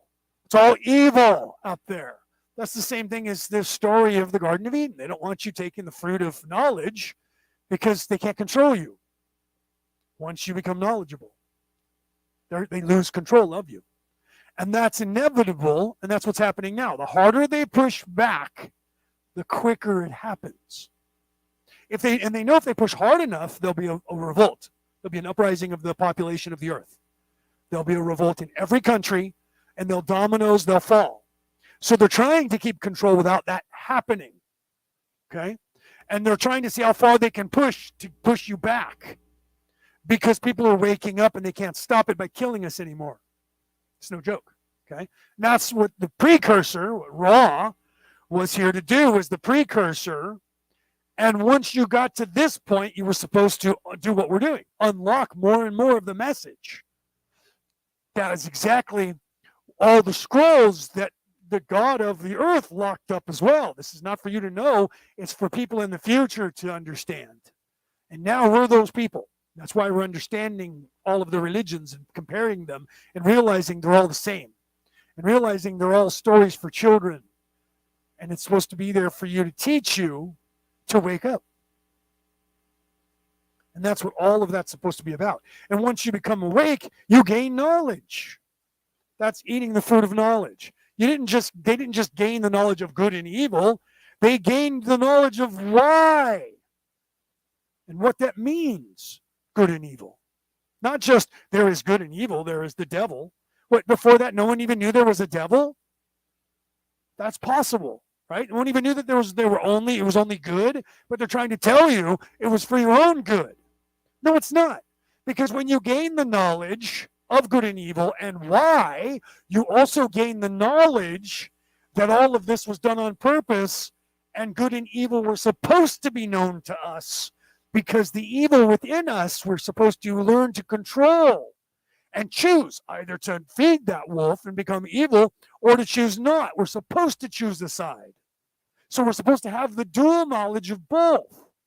But for them to work their magic properly, you can't know about them, because then they can work their magic over you and be the puppet master. So they had to eradicate the darkness from your whole entire mind. There is no evil. It has to be completely taken away from you. So they had to eradicate all of the knowledge that there was anything besides good, and that there, all of that on a level, there was a God on one mountain and a devil on the other, or a God on one throne and a devil on the other throne, and the two of them were vying for control of the humans, because we humans are so fucking important to the universe. Arrogance, ego. The only person who thinks that we're the master race. Look at that, how that turned out for the Aryans, for the Nazis. We're the master race. Every race says they're the master race. Every religion says that. The Jewish religion says the Jews are the master race. They are the chosen ones. Right? You know how many people I know that some psychics told them they're the chosen one, and they fucking believe that I'm the chosen one. I'm like, everyone's the chosen one. We all are. Just so you know, because we all are the one. So you're no different than anybody else. No, I'm the chosen one. I was told that by a psychic.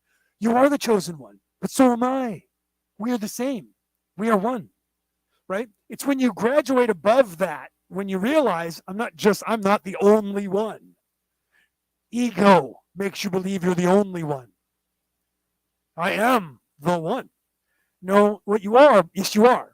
But so is everyone else and everything else, because all of this is in fact a daydream in my mind, which is your mind, which is their mind, which is the mind of this microphone, because we're all a creation, a construct. That was told to you in the very first, before episode 1, when Ra made contact. Imagine that you were a thought on a stage, right? The entire message from Ra in the beginning was, none of this is real. It's all an imagination. You just think it's happening, right? That's why I loved in the movie Tron, when Flynn got taken into the computer and he woke up and went, "Oh man, this isn't happening. It only thinks it's happening." I loved the way they wrote that. That was in the 80s. They made a video game after it. And then they made Tron Legacy, which was a sequel that came out like 40 years after the first one. 30 or 40 years after the first one. You should go back and watch that. But to see it, you see the technology at the time was way advanced. But now you'll laugh and go, oh my God, the technology was just so weak. But listen to the storyline and what was being taught to you there, and realize that if you understand what's being taught to you, you go, wow, this person was so fucking awake. Right? I love that. He wakes up and he goes, oh man, this isn't happening. This only thinks it's happening. I love that. That just by itself, that line, sums up that movie in a way that you could only imagine, unless you're awake enough to realize the realization that you're so far out of your comfort zone that this is just my imagination. I am in a place where this is not real. It just thinks it's real. And because Flynn thought that, he realized he was inside the computer and that world was not real because he created it. He was one of the users. He's a god to them. He realized it expanded his consciousness to the point of there is a possibility that inside the computer is an entire world, the macrocosm to the microcosm, or the other way around, the microcosm to my macrocosm. And this is what they showed you in the movies Men in Black, especially in the last couple, when they in the end where he's, at the end where they're playing, they got the entire our universe and he's playing marbles. But before that, when he's opening up the little a locker and there's an entire world in there and they're worshiping K and J, and then he's like, why did you guys bring those here? And then K says, you'll never learn. And he walks over and he opens up a door and he kicks the door open, and it's a locker in another place, and our entire universe, our entire world is inside a locker at a Grand Central Station of a larger universe. That's that lesson, to expand your consciousness to the possibilities above, broaden your horizons above what this is here. And that's what the next step for us is above our planet, that people come here from other planets, not just from another island, not just from another continent. And there was a time when no one knew that. We humans didn't know there were people, and it's just like when people who now are going backwards and thinking the world is flat. It's not round, it's flat. All of us exists on a little flat plane. And everything else has been a lie. But they can't prove it, right? But that's what happens. And that's one of the reasons why the churches wanted to teach you, because they wanted to be in control. And they unfortunately, they took that ideology of trying to show you the way and corrupted it into only showing you the way to be a human. Not even be a human being. Not the being part. Just the human part. Just the third dimensional pain body part in the ego. And that's what it was corrupted into. And that was done on purpose by nefarious people. Okay.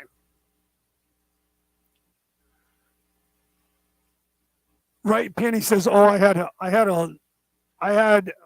have had lifetimes where I was evil or where I was dark as heck." We all have, and if you don't believe that about yourself, that's because you're trying not to focus on that for some reason. But I'm sure that I have too, right?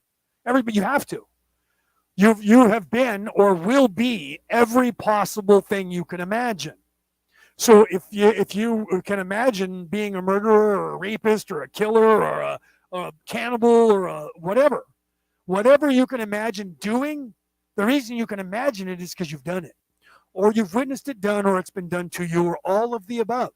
Because the existence and the experiment and the ideology is for all of us to have all of those things happen to us. That's what it's about. So if you're here for the first time, you're not going to be listening to me and talking to me, because you're still having organic experiences, and you have to have the minor ones in the lower chakras, in the red, going through. Those of you who are listening to me here, you're up to the indigo or the purple, right? You're where I am. That's why you're here. I resonate with you, and I'm acting to you as the example for you of, oh my God, I was right. Look, there's someone else who thinks just like I do. I'm not crazy.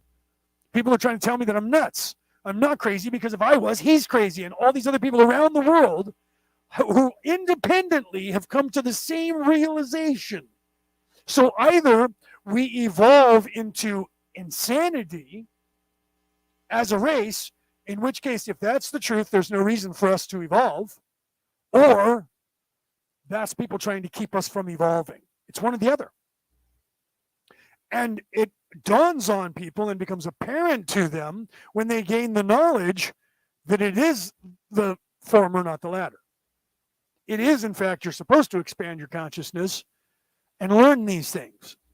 It's not those people that are trying to tell you not to. Those are the people that are trying to stay in control of you. And you realize that when you get to a certain place. You stop hearing them. The Jedi mind trick doesn't work on you anymore. And that's the teachings of the Jedi mind trick. It only works on simpletons. If you are low vibration, the Jedi mind trick works on you in real life. I proved it in real life. Okay? I was sitting in a room in a house, and my roommate's mother was about to come in, and I said, she's very uneducated and very simple-minded. And I can use the Jedi mind trick on her. If you don't think the Jedi mind trick is something, watch. She's coming in right now. So we saw her pull up. So when she comes in, I'm going to implant something in her mind, and she's going to believe it. And everybody said, okay, what are you going to do? And I said, I'm going to show her a mouse in this house.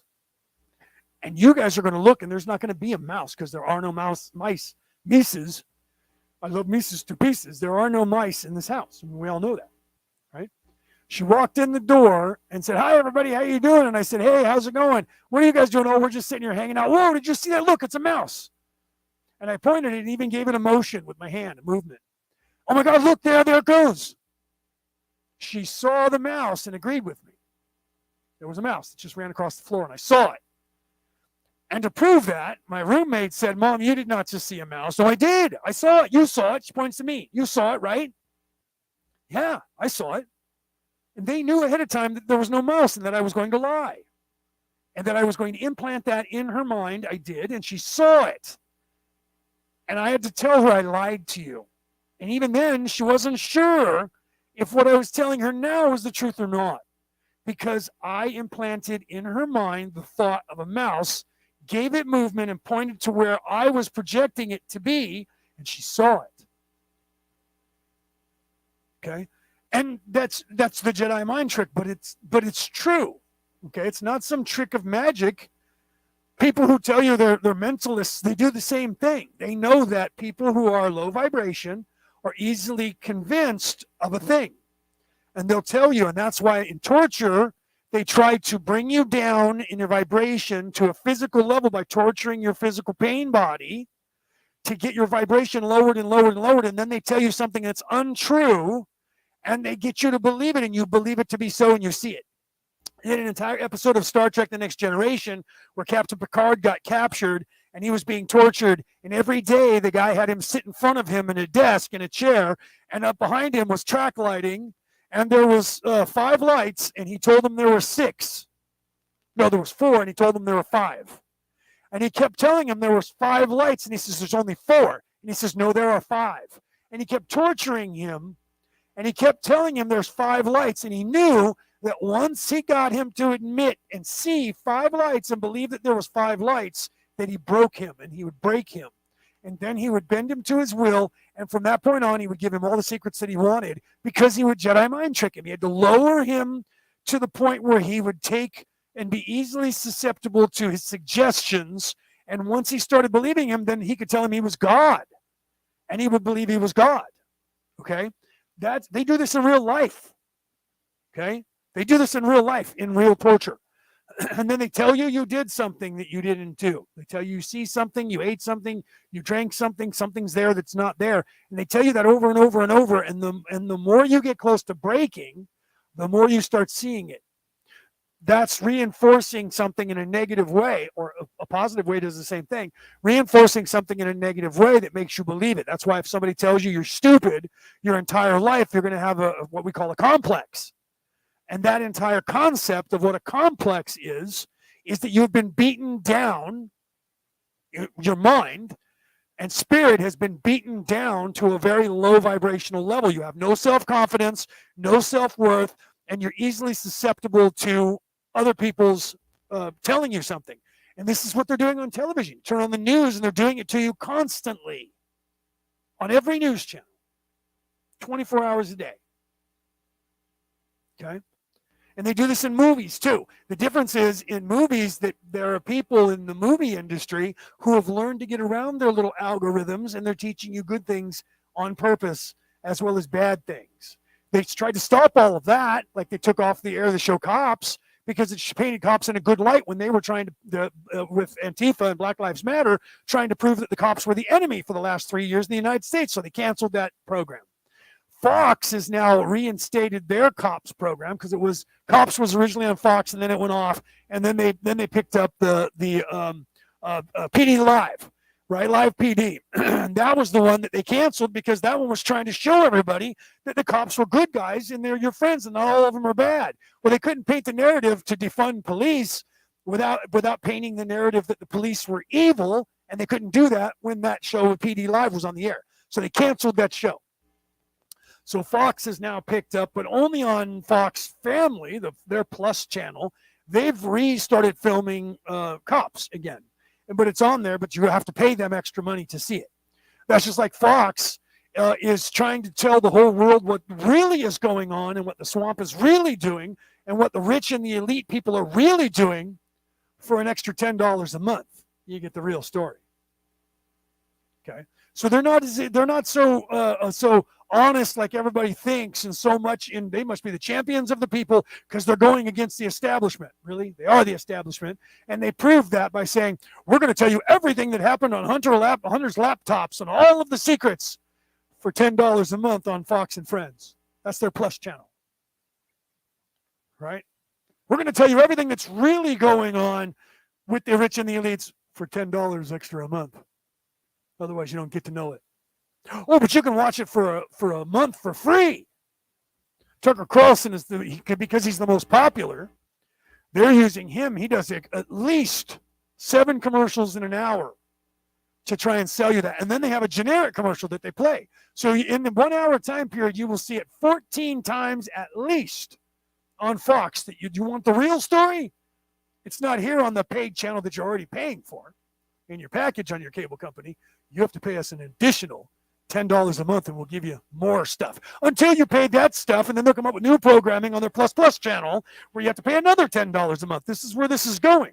You're already paying money for the cable channel that they moved to from the channels that were free to people. They've changed that. Barack Obama made sure that all the antennas got turned off. So you had to pay for cable now. He must have made trillions from all the corporations and the big companies that own all the channels to get all the channels taken off the free antennas that you had to pay for cable.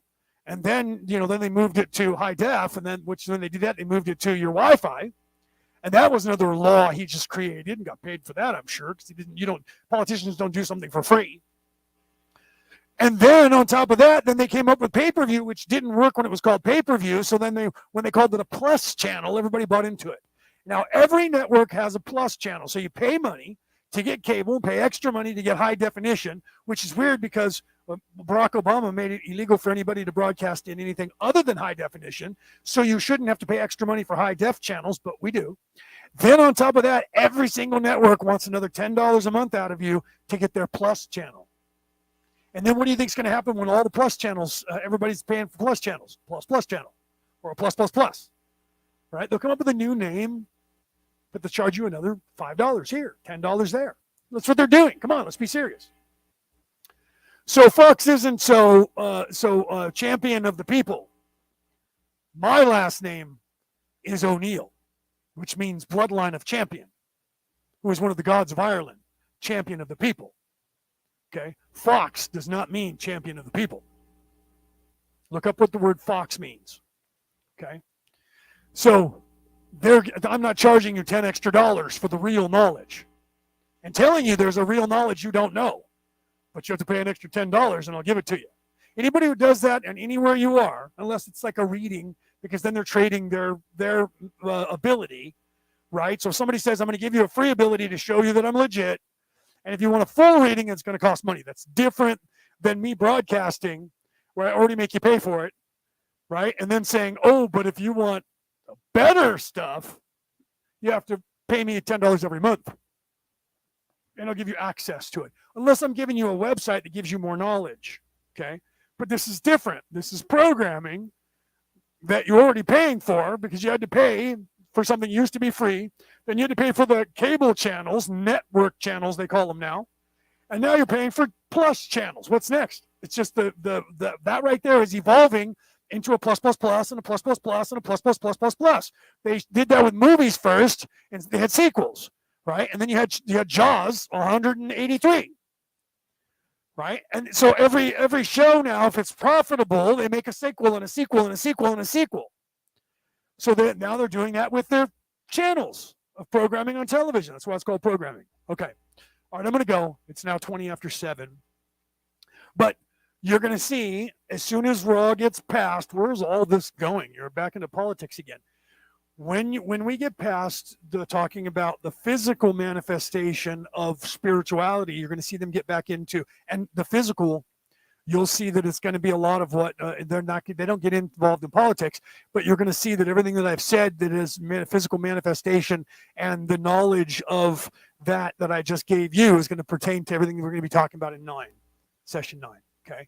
So I wasn't rambling. I didn't get off the subject and get onto politics, because if I did, I'd be talking literal about how you should be voting and what's going on in the world right now. I would get into that, and I'm not even getting into that because I don't buy into that religion anyways, and you shouldn't either. Okay. Right. Thank you. Right. And Denise, I apologize again. I couldn't. I had to help my mom last week. I couldn't come on. I was worried about today because she kept wanting to go to bed, but once I got a little bit of caffeine in her, she's been fine. But I've left her in there since 3, and it is now 7. That's 4 hours without any interaction from me, though she's got television, because she is of that. Luckily for me, she's of that generation. She grew up on TV. That is, unfortunately, their God.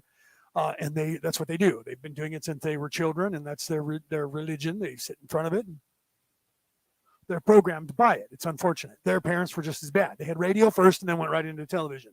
Our parents went from radio to television, and that's where they stayed. They didn't, not most of them jumped into the computer. Our generation, we jumped into the computer, and then smartphones. This next generation behind us, they're on TikTok, right? And they, in fact, their vernacular, just so you guys know, that young people, when they talk about old people, they don't say abuelo and abuela anymore, unless they're using the Latin language, right, to say grandma or grandpa.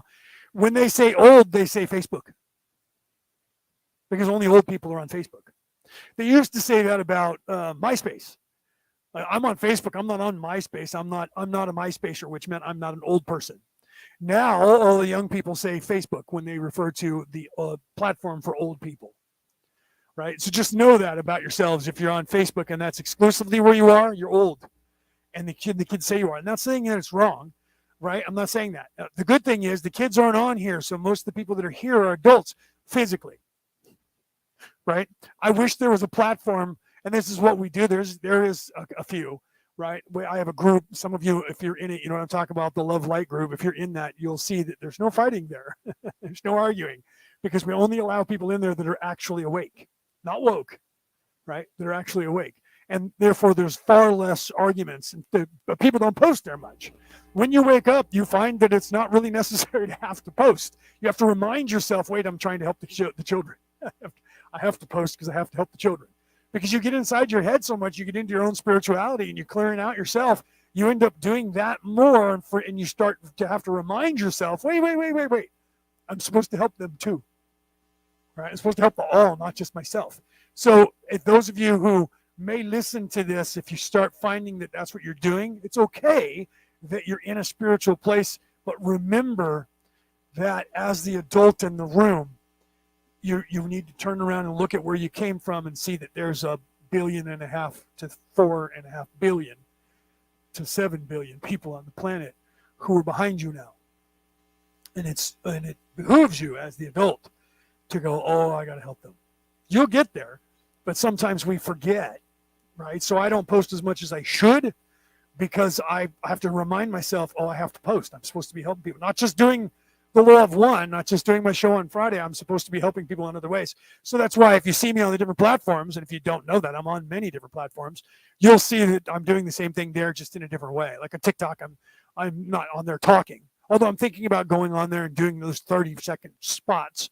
I just don't know what I'm going to say in only 30 seconds that will amount to what I can say with a picture and a few words, right? So I can get more in by the visual aid with a few words, and then throw a song that actually is also hitting on that vibration, or at least the physical words in some way playing on that, right? So just like there was one I did for Halloween where I had the little witch. There was a picture that somebody wrote, and then said, "In a dark desert highway," right? With I think it was Dark Desert Highway, with the wind in my hair, which is the beginning lyrics to Hotel California, right? On a dark deserted highway, dark deserted highway, with the wind in my hair, with the smell of colitis hanging in the air. That's how that song starts, and that song is about being stuck, right? And Halloween is about the veil being thin, and you becoming aware of that, third eye opening, and you becoming unstuck by 3D reality, and in the same sense, becoming aware of good and evil, eating the fruit. That's what this whole thing was about, by the way, for Samhain. Eating the fruit and the knowledge that there is good and evil, and the protection of yourself and all of your loved ones away from evil during that time when evil can walk the earth just like good can, and the knowledge that that's possible. And in the beginning knowledge is that it's one time a year, and this time, and that is the time when energy-wise, that is what's happening. So all of that is the learning, the teaching, and I'll leave you with this, of being stuck, being aware of being stuck, the eating the fruit in the garden, opening your third eye, not just knowing of good and evil, but knowing why you're supposed to know there is good and evil, and knowing that evil is bad, and protecting yourself from that evil. And that was what the bonfires were about. And that entire ritual was to protect an entire village, and that's why everybody dresses up as ghouls and goblins, so that all the evil spirits will not land in that town and will move on. And by the time they keep moving on and moving on and moving on, the Samhain is ended and the veil closes and they're stuck on the other side. That's the separation of the energies, and knowing the first step of avoiding a trap is knowing of its existence. That was what Samhain was teaching. Okay, and so that was what I was showing people who were awake enough to see that, not just those people. And I played the song Hotel California. If you go to my TikTok, you'll see that there. Or I think it's also on Twitter, and I think I also put it on Facebook. But you'll see that there, and it's the witch flying over the land, and it says, on a dark, deserted highway with the wind blowing in my hair, which are the opening lines to Hotel California. And I have Hotel California playing. And it was on Halloween, right?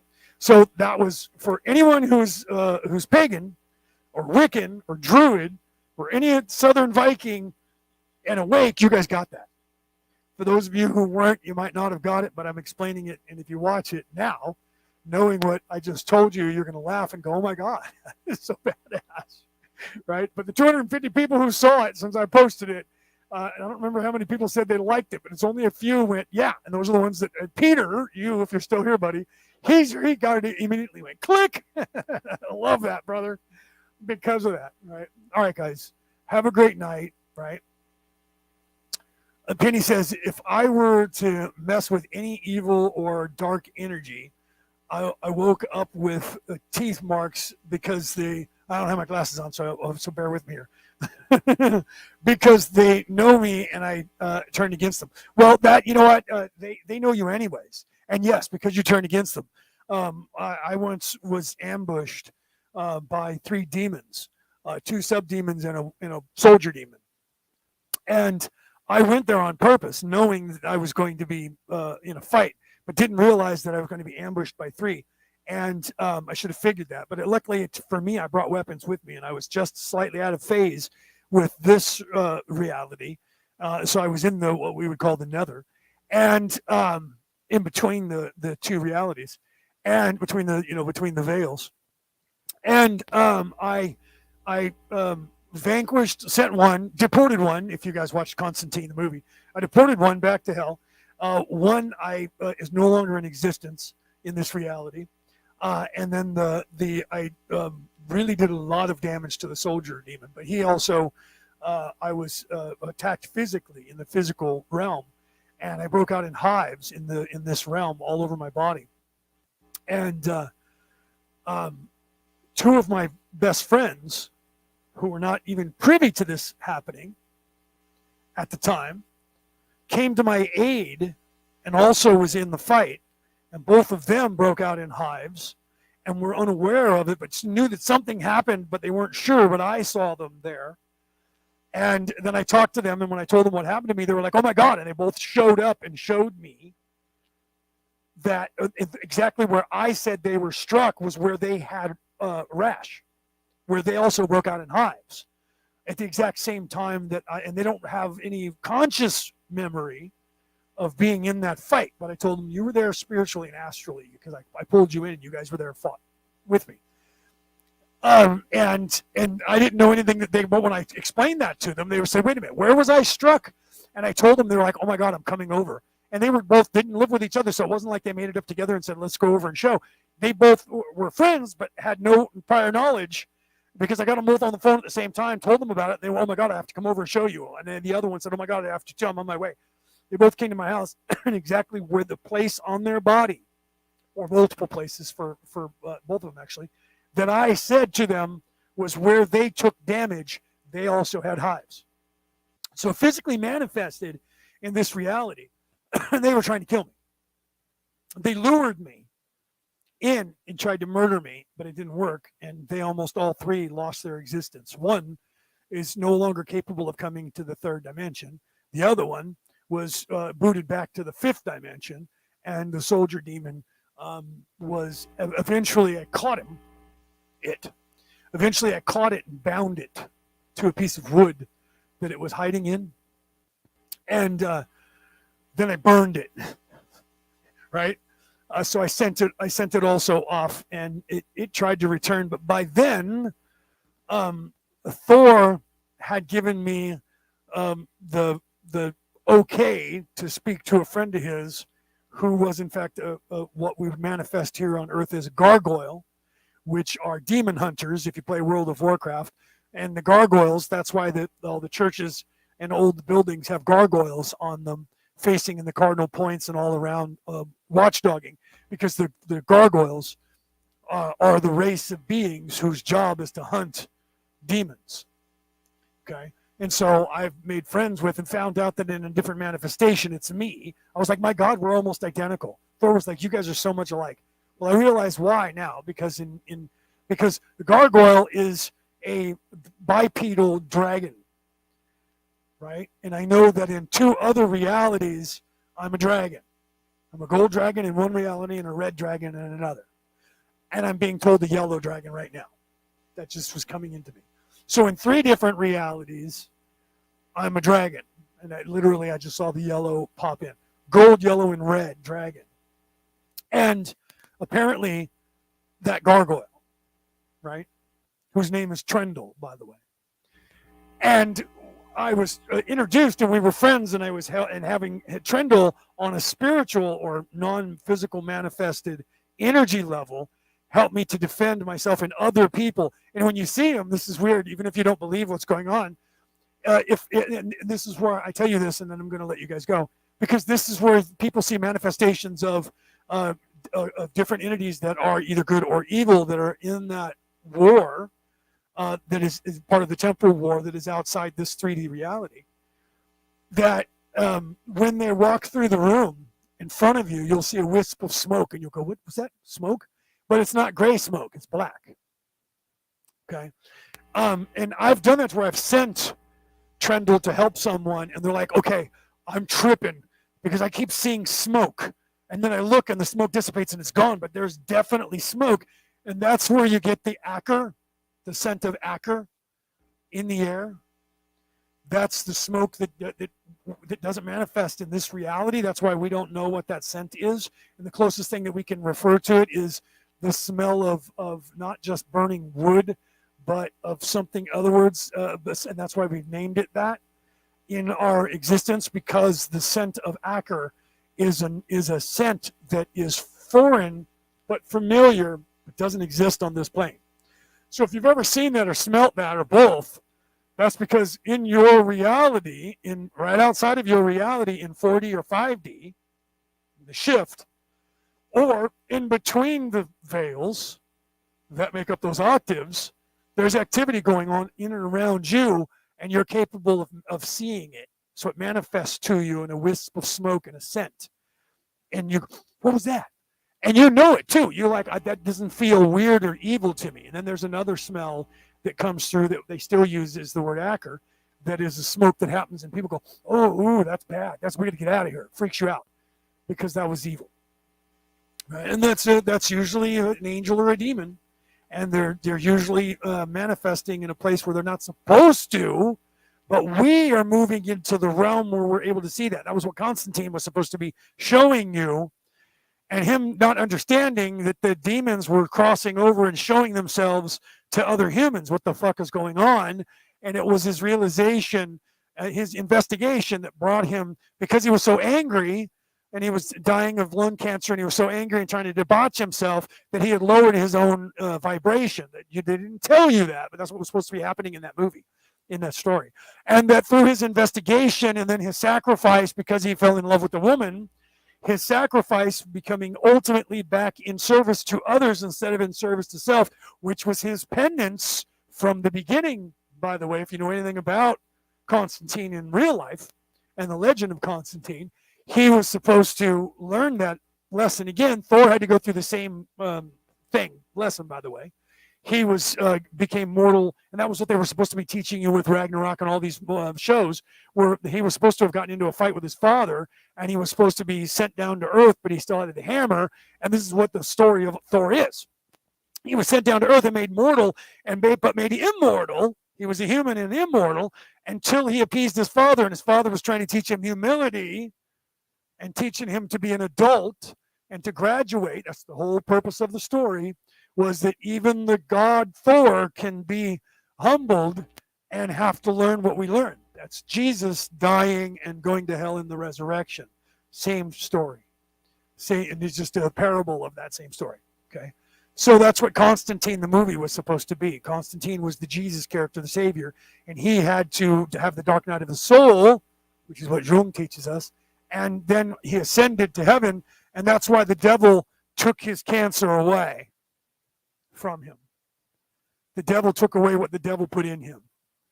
And so the devil realized that he had gotten back and was going to be immortal again. Even though he was immortal and couldn't die, he was going to then be able to go to heaven, and he had lost him. So he took away that which he put in him, which was the rot and the cancer in his lungs. And he said, I'm not going to make it easy on you. You're going to have to actually live up to what you have now shown. And so he took that away from him at the end. And that would piss him off if this was the Constantine of the first beginning of the movie. But it didn't. And he was saying, now that you have learned what you need to learn, even though the devil's job is to try and take his soul, now that he's made his choice, this is what that whole thing was supposed to teach you. Now that he's made his choice, the devil was no longer as evil as he thought. And the devil said, now you don't get to die of cancer because you don't need it anymore. But he didn't say that out loud. But that was what that was supposed to show you. So that's what that entire lesson was supposed to be. Again, the dark night of the soul, the ultimate sacrifice, willing to sacrifice himself for the girl that he was in love with, and willing to let his immortal soul be in hell forever so that she wouldn't have to go to hell. And that was the ultimate sacrifice. And by doing that, that's why the devil was like, crap, now I've lost him forever. But then he said, you don't get to just die of cancer now, right? So now you have to earn it. And that's why he said, show it physically. You've done it spiritually, now you have to physically earn it. And he took out the cancer. But it also allowed him to live. Then he could live as a mortal and die of old age. Do you see? Not die too early. So then he could have a life with her, but they don't show you what happens after that, where they get married and have children. Right? They don't, that's the last temptation of Christ. They can't show you that. Okay. All right, guys. I love you guys. Have a great night. Have a great weekend. Have a great full moon, which happens, next Tuesday or Wednesday during the voting season in America, which is going to make everything crazier than it already was. Thank the gods and goddesses that the veil is closed before that happened. Do you imagine having Halloween on the day that they voted? Oh my, there would be murders. All right, guys. I love you. Have a great night.